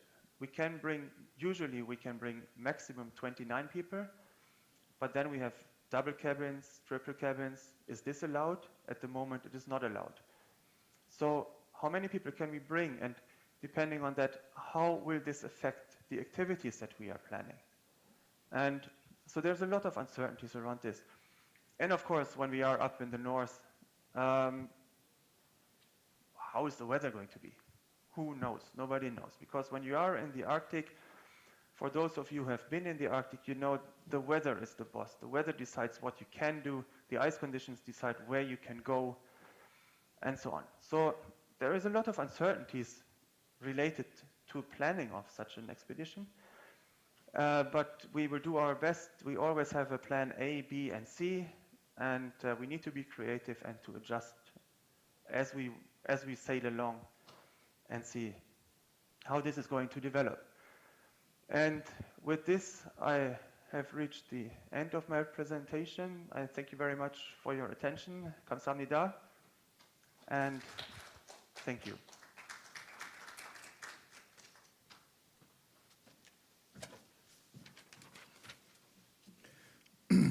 Thank you for your presentation, Professor Matas Fovik. And the next speaker is Dr. Seung-il Nam of COPRI. And Dr. Nam is one of the well-known Arctic scientists, not only at COPRI, but also in Korea. He has led collaborative research on board research vessel Hamel, Hansen in Svalbard period, as already Professor Povik mentioned in previous slide. Okay, from now on, Dr. Nam, the floor is yours. Yes, thank you very much. I am Nam Seung-il from COPRI.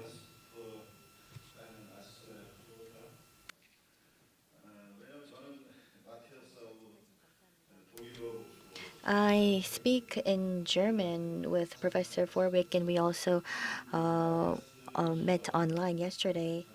Professor Matthias has talked about the university, the research vessel, and the laboratory. And 2004 and 2005, of course, I went there 2005, but in 2004, the very first cruise, I did the arrangements at the time. And how can I, progress the slides? This December marks the 30th anniversary of my research in the Arctic, and I think that was why I was invited. And let me review the projects that I was involved in, and it's a great honor to share this with you.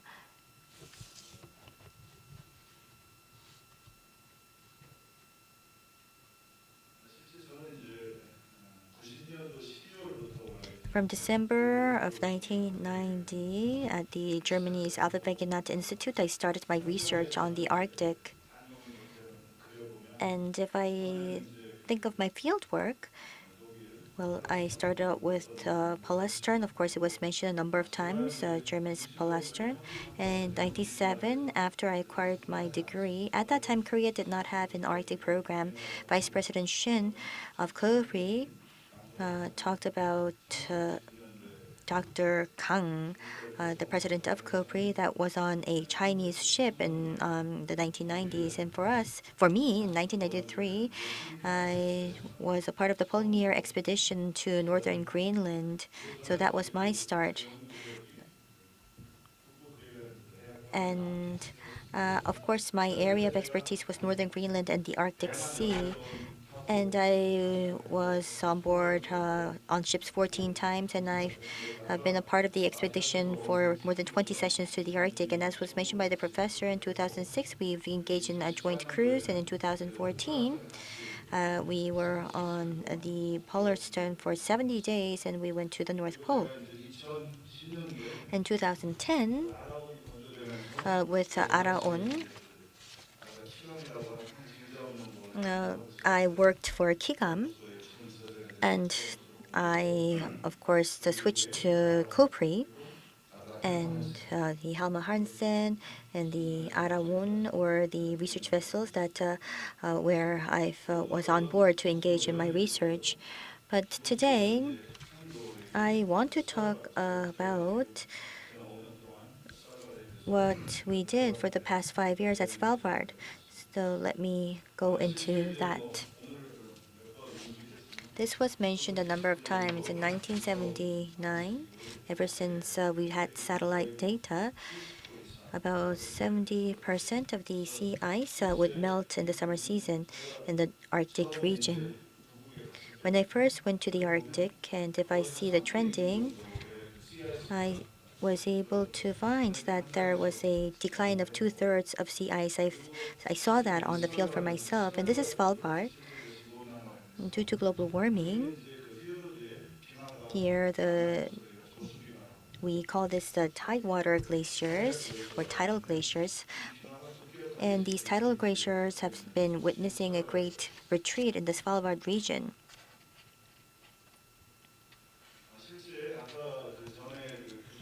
Professor Fortwick has, of course, given us this diagram, but if you look at Svalbard,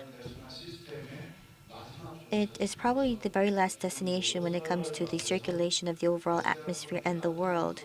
The warm currents of the Atlantic would be the West Pacific current and will be cooled down to sink. And then in the ocean, it would be like a conveyor belt where it's all connected. It drives the overall circulation system.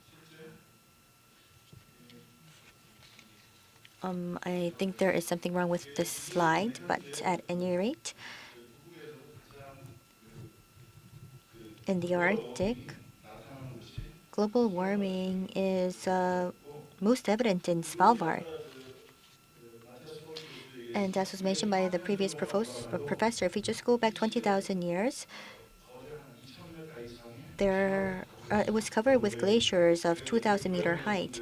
I also studied in Bremen, and we also saw glaciers there. And in the North American region, up to New York, about a 3,000-meter glacier, just like Greenland, was witnessed. So 20,000 years back and now, there was also a modeling that you saw where we can draw from this that global warming has impacted greatly the Svalbard region. Svalbard is about 2/3 of the Korean peninsula, and Spitsbergen. Here, as you can see, there are many different types of fjords, and this is of course due to the glacier movements.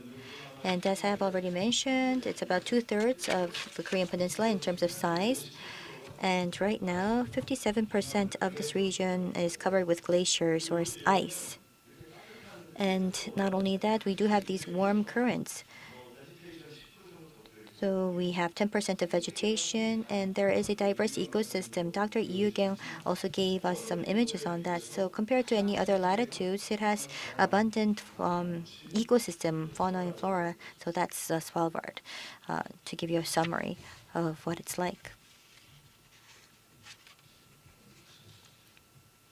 I think I have an issue here with progressing the slides.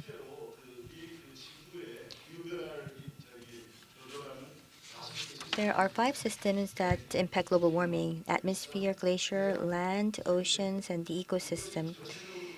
And all of these 5 factors can be seen at this very location, which is Svalbard. This is probably the only location where we can see all factors come into play. And it's not indicated here on the slide, but Svalbard, right now, we have about 2,000 inhabitants. And in the summer season, there are many tourists that would come in. So a lot of the changes are quite man-made. It's not only the natural climate change that we're seeing, but there's also man-made changes are witnessed. So the sea ice is melting, and we're seeing warmer waters and currents moving into the Arctic, which leads to unprecedented waves in the region. And not only that, due to the thawing of the permafrost, there are many changes to the geology. If you get on an aircraft, and if you go down on Nonghaven, and if you go down to the city center or the downtown area, my apologies, I don't think I'm very good with the slides.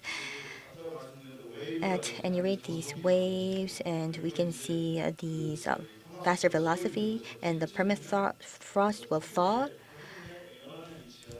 And the coastal areas of the Arctic will be seeing changes in topography.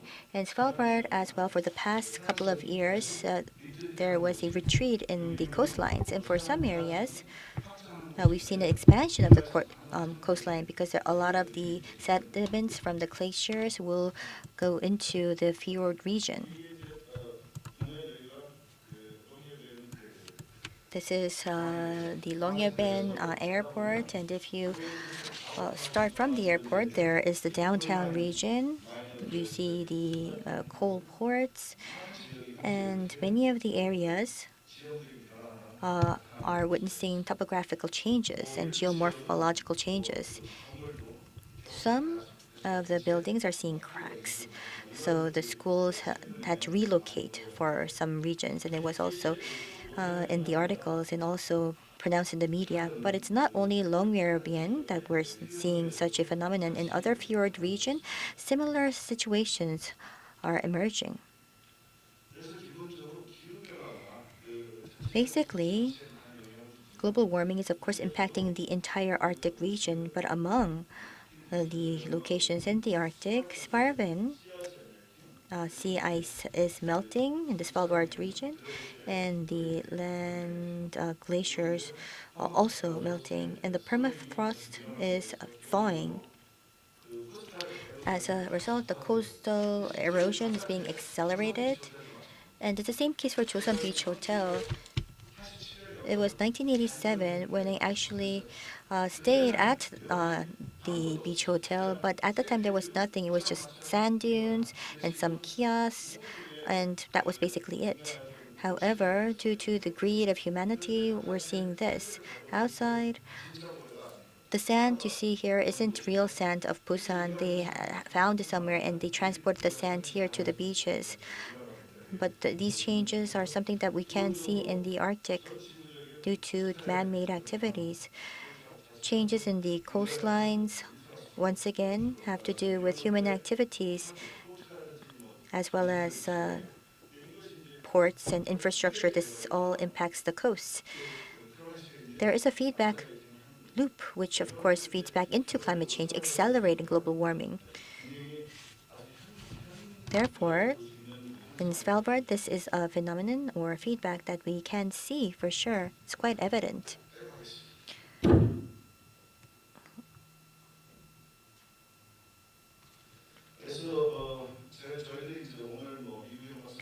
Dr. Yu Kyung in the morning and the afternoon session already gave us some information on this project.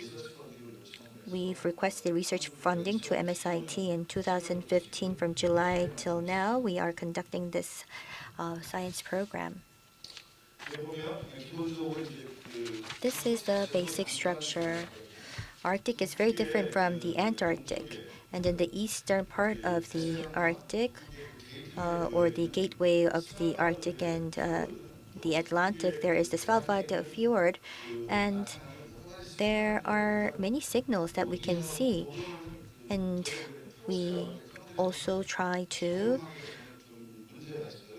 develop proxies, but it's very difficult to apply the proxies in this region. In the past, the climate change in the fjords and the climate change that we see now currently in the fjords, and in order to reconfigure that and reconstruct that, we are trying to develop the right proxies and to make it accurate, and we're validating with existing and data that we've collected, and that's what Professor Forwick has mentioned. There are also the cores that we sample from the seabeds, and with the tens of thousands of years of data, we try to understand how climate change is progressing in the fjord region. Not only that, in the coastal region, there are also changes which we are currently mapping. And the Svalbard Integrated Arctic Earth Observatory System is utilized. There is a knowledge center of SIOS, or the Svalbard Earth Integrated Observing System, where we share data and we also acquire data. This is how we're conducting our research. Not only that, in both home and abroad, we have UNIS and UIT as our collaborators. I will not go into the details. This is the system that is in place. This is how we're doing our research. And Tasan Station and the Kongsfjord expeditions, the Tasan Research Station is used as our base camp. This slide indicates our 5-year project. This year, in June, we were to conclude period 1, but due to COVID-19, we weren't able to engage in the planned expedition. So MSIT and the NRF has deferred this till year end. However, as Matthias has mentioned, we do have to go on these expeditions. But maybe we thought we can attempt for the winter season. So we have acquired the budget and we delayed this by 3 months and we deferred it to March 2021. And the 5-year budget was a total of $3 million US. It's to engage in expedition on the Helmel Hansen, and we'll be using some boats to travel and explore the coastal regions. That will be the focus of that expedition. I have a couple of images. Professor Matthias has also mentioned this in 2016 and 17 and 2019. The 2010 UIT research vessel Helmel Hansen was utilized, and in 2016, Poland and Norway, we've engaged in a joint cruise with Poland and Norway. This line, Matthias talked about this on the multi-beam, the acoustic equipment that was used. For the past 3 sessions, these were the expedition lines. It's purple, and purple areas are the deep waters, the deeper waters, and then we have the shallow waters. This is the Longyearbyen, and the East fjords are very deep, about 350 meters in depth. The depths all different, and the Jud Fjord very shallow here, and the Vide Fjord, and this is Vanmien, and this is Hornsund. Oh, there is a Poland station here, and we visited the Polish station 2 times already. And Hamburger Buchta is a small bay where we also explored that area as well. Let me give you some more information. We did CCD, we also had water sampling as well as netting and coring. Multi-beam with chops, we looked into the topology and the geomorphology. So these were some of the research outcome. In 2016, of course, there was 2005 and 6, but we've led in earnest in the 2016 joint cruise. We surveyed these many fjords. Some of the pictures may be redundant, but this is our picture from 2016. For the first time, we led this joint cruise. We chartered the Helmel Hansen, and for 5-6 years, we engaged in this international joint cruise. This region, this is what you can see how we sampled. We did the netting, box coring, and at the lab, we did sampling. These are some of the pictures to better your information. In 2017, in the northern part of Udu Fjord and the Vide Fjord, Vide Fjord is a very long fjord of 108 kilometers, and 23 scientists were involved in this expedition.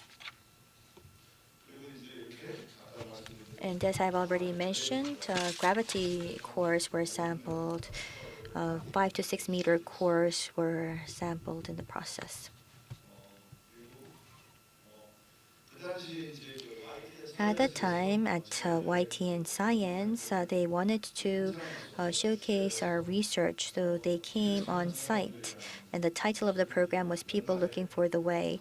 It was launched at the end of the year, and there was reruns a couple of times. I'm sure that some of you saw that program. And Science Tonga magazine also had this article titled Arctic Svalbard, the biggest victim of climate change now. So this was a series of articles that was in place for young students to better their understanding, and it also had information on the research that was underway. And last year, well, of course, this year we weren't able to go on any expeditions, but last year we started off from Longyearbyen to Vanmien to Vankollen and Horten and Hamburg. We engaged in some similar activities, And you see Professor Forwick. He's about 2 meters high, 2 meters tall, about 40 centimeters taller than me. He's a wonderful colleague, and he's very kind-hearted and very friendly, and of course handsome as well. And last year on JTBC, there was a program called Spotlight, where for 10 days, the producer went on board with us, and it was titled Arctic Scream. And Mr. Lee Kyung called me last month, and he wanted me to also be a part of another program. And he said he wants to join us in our exploration or our expedition next year. The permafrost, with the thaw of the permafrost, the buildings were all destroyed, and there was a major relocation of the Longyearbyen region. I don't think I have a lot of time, but this is Kongsfjord with the Dasan station, and field geology surveys were done. The Geological Survey of Korea was a partner in the process. And what you see here is in the northern part of the East Fjord, in the Dixon Fjord, for the first time, we utilized a drone. And thousands of images through 4 sessions were collected. This year in July, there was a planned drone flight. However, due to COVID, we weren't able to do that. The reason why this is important is because we can monitor the topography, and we did for the first time map out the topography of the region, but unfortunately we weren't able to launch the flight this year. And in phase 2 we want to try this once again. And these are some of the recent publications for the past year. Many papers were published by our research team. And recently, we saw that mercury in Svalbard, due to global warming, we saw a change in the concentration, and we wanted to understand whether this was a natural phenomenon or man-made. This paper was launched last spring. And another point that I would like to mention is the partnership with Norway and Svalbard. We wanted to engage in a 50 to 100 meters drilling for ultra-high resolution images. So Norway, France, Korea, and UK came together to submit a proposal to the International Ocean Discovery Program. And in the future, we are going to engage in drilling along with the European countries. And I'm nearing towards the end of my presentation. At MSIT, they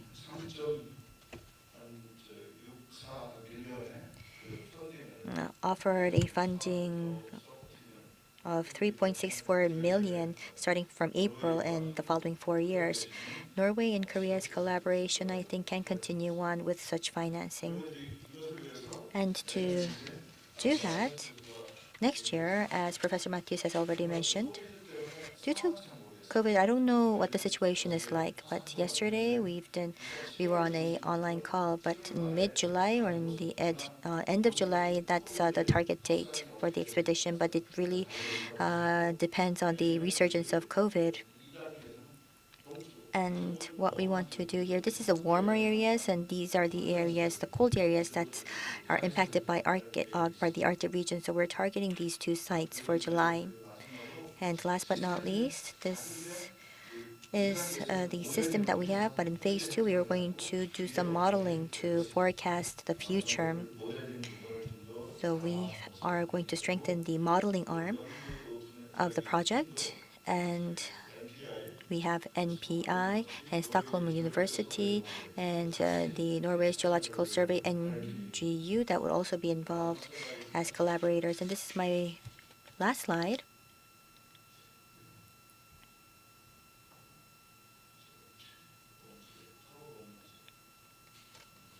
It's not progressing for some reason. We see Professor Matthias Vorwig from Tromsø University in the Lake and Land geological area. We have Andres Schomaker, Professor Andres Schomaker from Denmark. And we have my colleague that acquired a degree together with Dr. Johan Kidnes. And this researcher recently was appointed as a professor at Stockholm University, and he researched potwater with me. And we have also a scientist from Denmark, geologist, and in the Dixon Fjord the geology project, Professor Jensen is very much active in that domain. And that is all for my presentation. Thank you. Thank you for your precious time and presentation, Dr. Nam. And now we have only one invited speaker remaining. We would like to invite the last speaker to listen to the future prospect and new ideas. I'm so pleased to welcome Dr. Melissa Chiachri from the Institute of Marine Research. It's called IMR Norway. As I know, Dr. Chiachri is an observational chemical oceanographer with more than 25 years expertise in the marine carbon cycle and ocean acidification.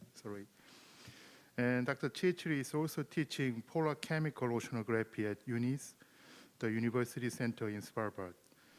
And she is going to give a presentation with title of How the Global Health Crisis has affected chemical observation research in the Arctic Ocean.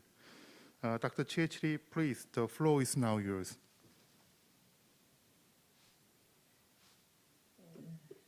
Thank you very much. Can you hear me? Yes, we can hear you.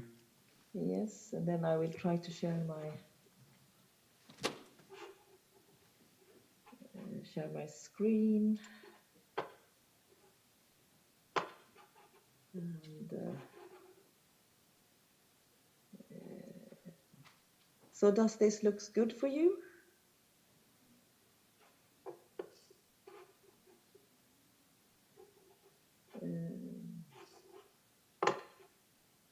Wait. Okay. So I assume everything is fine.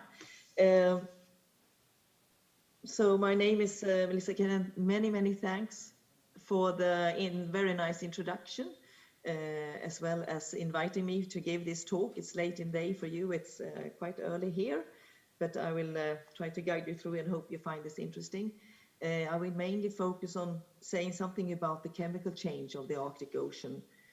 But first, I also want to introduce something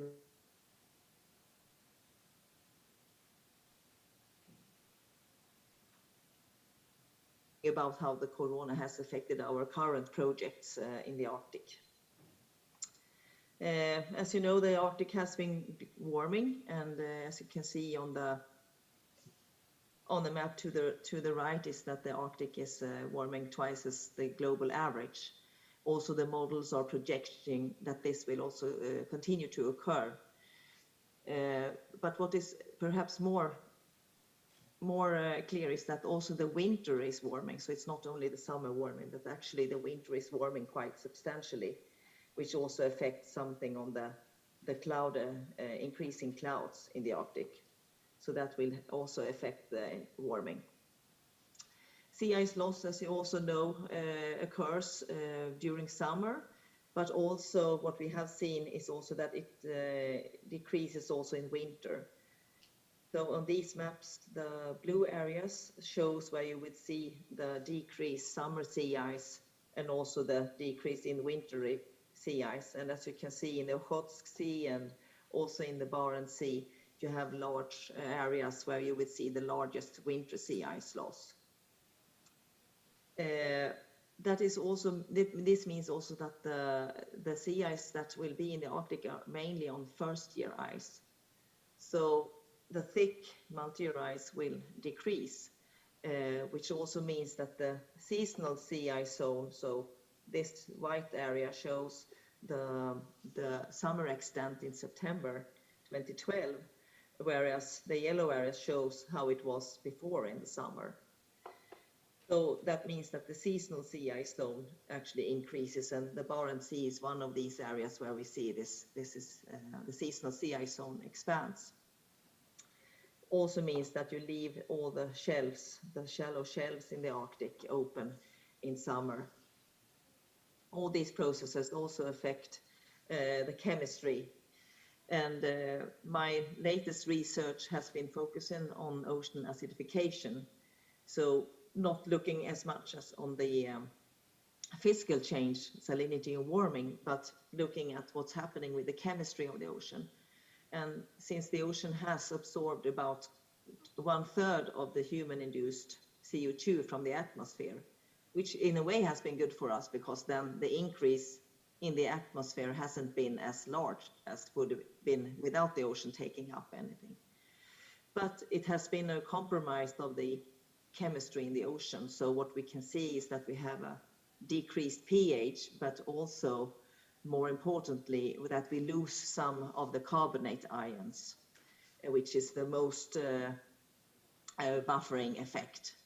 So this also means that for organisms that form shells of calcium carbonate, they will find that it is costs more to form these shells. So we have done several laboratory experiments, but also seen in some other areas negative effects of ocean acidification. Of course, there are also some organisms that thrive and likes when it's more carbon dioxide, but the total we are worried about an ecosystem, negative ecosystem impact that will, of course, change how what the species that we are used to in a way. Polar oceans are most susceptible to climate change. So in addition to what I told about before, we will also see that ocean acidification is yet another stressor for these organisms. And we can also see that in the Western Arctic, we have an expansion of low carbonate ion, so more corrosive water in a way for calcium carbonate, which is spreading.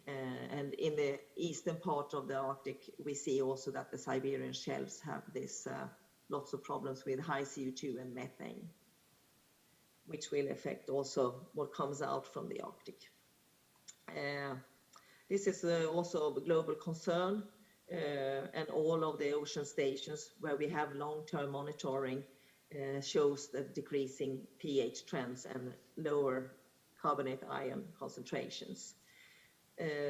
We also see the decreasing oxygen, but for the Arctic, that is in most areas not so relevant. It's a little bit of a problem that we are experiencing the largest change in the Arctic, but it's also where we have the least data. And also this map shows where we have in the publicly available data, which has minimum 2 parameters in the carbonate chemistry, which we need to analyze to understand the full trends. There are more data, but we are trying to collect all the data that we have in the Arctic, and that is also part of the Global Ocean Acidification Network. And now we have a recently new hub, the Arctic Hub, which I invite all of you that are dealing with ocean acidification or carbonate chemistry measurements in the Arctic Ocean to sign up to, and I'm co-leading that Arctic Hub. So in 2018, we started a large Norwegian national program. It's a national league of scientists from at least 15 different institutions to form this large Nansen Legacy project. And it's a fully interdisciplinary research, and we are focusing on the climate and the ecosystem of the Barents Sea. What is a little bit interesting of this project is that we are using a space for time concept. So this little map shows the Barents Sea, and the arrow shows the main focus main study area, where also showing the warm Atlantic inflow. So we have a warm Atlantic domain. And then in the north, where we have the seasonal ice zone, we have more of an Arctic domain. Cold waters, both locally formed, but you also get some ice from the Arctic entering in here. This means that in a way we can look to the north to understand what it looks like in the past. And then we have expanding marginal ice zone, as I mentioned before. Then we have a little bit more of the northern present. What we see now is occurring now. As we also have seen that the Atlantic water is progressing into the Barents Sea, and we also see that the Arctic region or domain is decreasing. We can see that this Atlantic water domain is in a way a picture of the northern future. So this means that we are sampling at different stations in this to capture these different contrasting regions. We have 4 different research foci. One is concerning more on the physical driver, external forcing from the atmosphere, what is happening with the sea ice, warming, freshening, all these things here. And then we have the human impact, where ocean acidification is part of. Although I have to point out that with the carbonate chemistry, you have a natural component as well as a human component. But in this human impact, we also have studies the effects of ocean acidification and contaminants, and we also look at human influence such as harvesting or trawling and these things. In the other, we have one important research focus, the living Barents Sea, where we try to understand the current and future response on the ecosystem on these different impacts. And of course, we have a modeling package that we try to resolve what has occurred and what will occur in the future to protect the ecosystem change. And we also have biogeochemical and carbon dioxide models in there. Yes, we have had several cruises. It started in 2018 with this new icebreaker, Norwegian icebreaker, Kronprins Haakon. So before the corona hit, we actually had quite substantial amount of cruises. However, there were some, we were supposed in 2020 to have one of the focus of seasonal cruises. But we had 3 seasonal cruises that were cancelled due to the corona. They were fully cancelled or postponed to whenever it would be possible to do it. And of course, if we're doing a seasonal study, you want to cover 1 year. So that means that, and also PhDs and postdocs that will use this seasonal study with all different aspects of seasonality, they didn't get their data, and so now they got 2 to 6 months extension from the Science Council to compensate for time lost, but it's a little bit tricky for some of the PhD students that have limited time. But one good thing about the corona was that the students and all scientists could actually dig into the already collected data, and that created lots of ideas where we had different webinars, cross-disciplinary webinars, and discussing different scientific topics that we find something in the data and that we could, for example, ask the other, what have you seen, and then to stimulate new research ideas. One good thing about we were also a little bit lucky because the summer 2018 and 2019, they were very different years. So 2018 had less sea ice and 2019 had lots of sea ice, for example. So in a way, time to think and deep dive into the results instead of just planning for new cruises, which has been lots of focus the previous years. One of the negative things was that the annual meeting went digital. It was quite successful in a way, but it's of course not the same as meeting physically. But we had 3 afternoon plenary sessions, and then we have web-based workshops and discussions. But you cannot have the same social encountering and the chit-chat about science in the coffee breaks, of course. Also, the early career scientists find it also, they usually have a physical meeting before the meeting, and they were also missing the physical meeting. However, now we are fully in planning for the seasonal cruises to go in 2021, and we really hope that they will go through, but we are not fully sure of how that will be yet. We will also have an extensive Arctic basin cruise, which I will present a little bit more later, and that will be in the Arctic August, September. And perhaps our cruises will be only having one person per cabin. But this map here shows our main research stations. There are more of these, but these are some of the main closest stations. And then we will extend this going in further into the Arctic Ocean.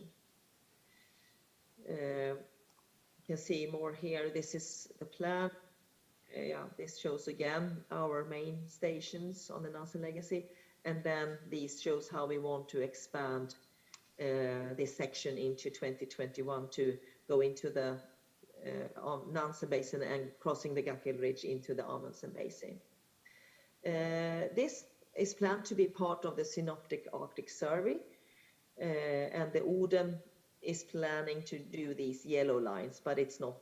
This is just a tentative cruise track for the Oden. So we will try to do some collaboration with the Swedish icebreaker Oden as well.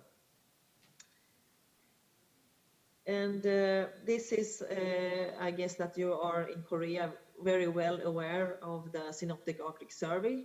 And as I have understood, you have already done some of the sampling and data collection that will be part of the Synoptic Arctic Survey already this year.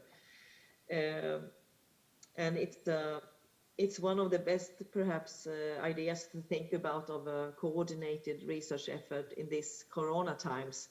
Actually, the planning of this SAS study was before Corona, but where we have coordinated efforts to capture and to get data from the entire Arctic during 1 year.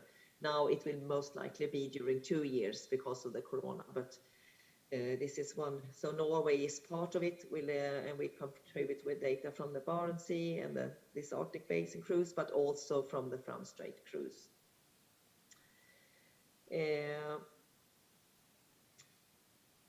The Fram Strait is a very interesting and highlighting area, which has a major priority for many of the Norwegian institutions. And that is also my main entrance of the warm Atlantic water to the Arctic. And you also have the major exit. It's the only deep exit from getting data out from the water out from the Arctic. So you have this cold polar waters exiting through the western part of the Fram Strait along the east and in the East Greenland current. So in a way, when we study repeated sections on this on the Fram Strait, also going to the depth, then we get an integrated signal of what is occurring within the Arctic Ocean. So as you can see, this shows a section across the Fram Strait. This is the Greenland part, this is depth on this axis, and this is the Spitsbergen part. And you have, on the Spitsbergen side, you have this warm Atlantic water that are entering into the Arctic. And then on the other side, you have cold, very cold polar water, halocline waters going out on the western part of the Fram Strait in the East Greenland current. So we have a very clear division between these two regimes. We also see that in the chemistry, where we have very low aragonite saturation in the East Greenland current, and part of the water from the Western Arctic will exit from this area. What we have seen from the 8 years of data, where we have established a time series for carbon chemistry to study ocean acidification, we can see that we actually see a decreased pH and omega aragonite in these Arctic outflow waters. And we are working on this data now. It's a 9-year data now. But it's mainly depending in the halocline waters, it depends mainly on the increased CO2 from human activities. So this section show from the cruise last year. It was also a little bit hampered by the corona because we were only allowed to have one person per cabin. So that means that you really need to prioritize the projects that you can have on board and also the sampling. So some people have to sample even more or work harder to get the samples we want, and that is only possible to some extent. So there's always some prioritization of projects that you need to take into account. What I also want to mention as also a very good thing to think about now in COVID-19 times is to collaborate on autonomous instrumentations that we have deployed in the Arctic. You have different moorings on the Norwegian side, for example, in the Barents Sea and also across the Fram Strait. And then also the US has moorings on the Beaufort Gyre. And there are also Japanese and I think Korean moorings in the Arctic. So this picture here is from a new proposal for a new project in Norwegian partners together with Americans, is to have these moorings and also add biogeochemical sensors on top of these moorings.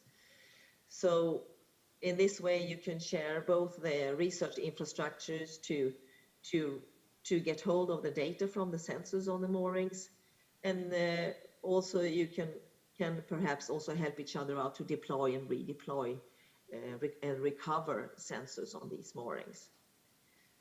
And one excellent example of that, which had great attention I think in the international press, but also in Norway, is the project led by the Hanne Sagen from the Nansen Remote Sensing Center, where the US moorings encountered some problems to rescue their sensors after they had been deployed 1 year. So to rescue the data on the American moorings in the Beaufort Sea, we actually got the Norwegian Coastal Guard ship KV Svalbard to help out with rescuing these sensors from these moorings, so they could actually not. Otherwise, if they were not rescued, they would lose all 1 year of data, and also the data on the Norwegian side would not make any sense. So it was very important to recover this.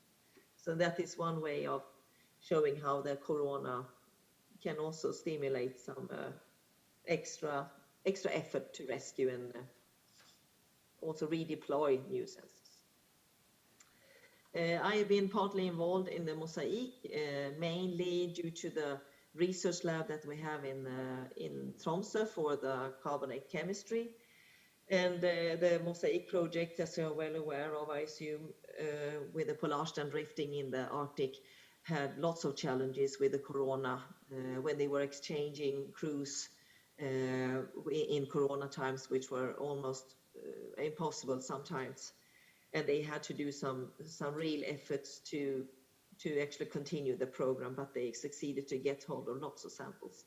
In my case, we were supposed to have both Germans and Swedish people coming over to the laboratory in Tromsø to analyze their samples, but that was not, it's not possible now. So now we are trying to do some domestic efforts and analyzing more samples, even more samples in the program. But that is also an example of how we can collaborate on these matters, even in corona times. But for the 2021, we have the dates for our cruises, but we are still not sure if they will take place and how, in what matter. If there will be only one person per cabin, then we for sure need to have prioritize on the projects.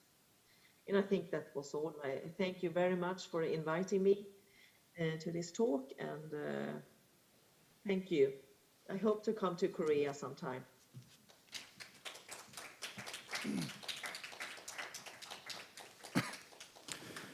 Thank you for your presentation, Dr. Chierici. And okay, so far we had a great opportunity to listen to the Arctic field scientists' voices, those who are involved in the research program, and also they are actually influenced by the ongoing global health crisis and endeavoring to respond to the hardship in the COVID-19 pandemic. But during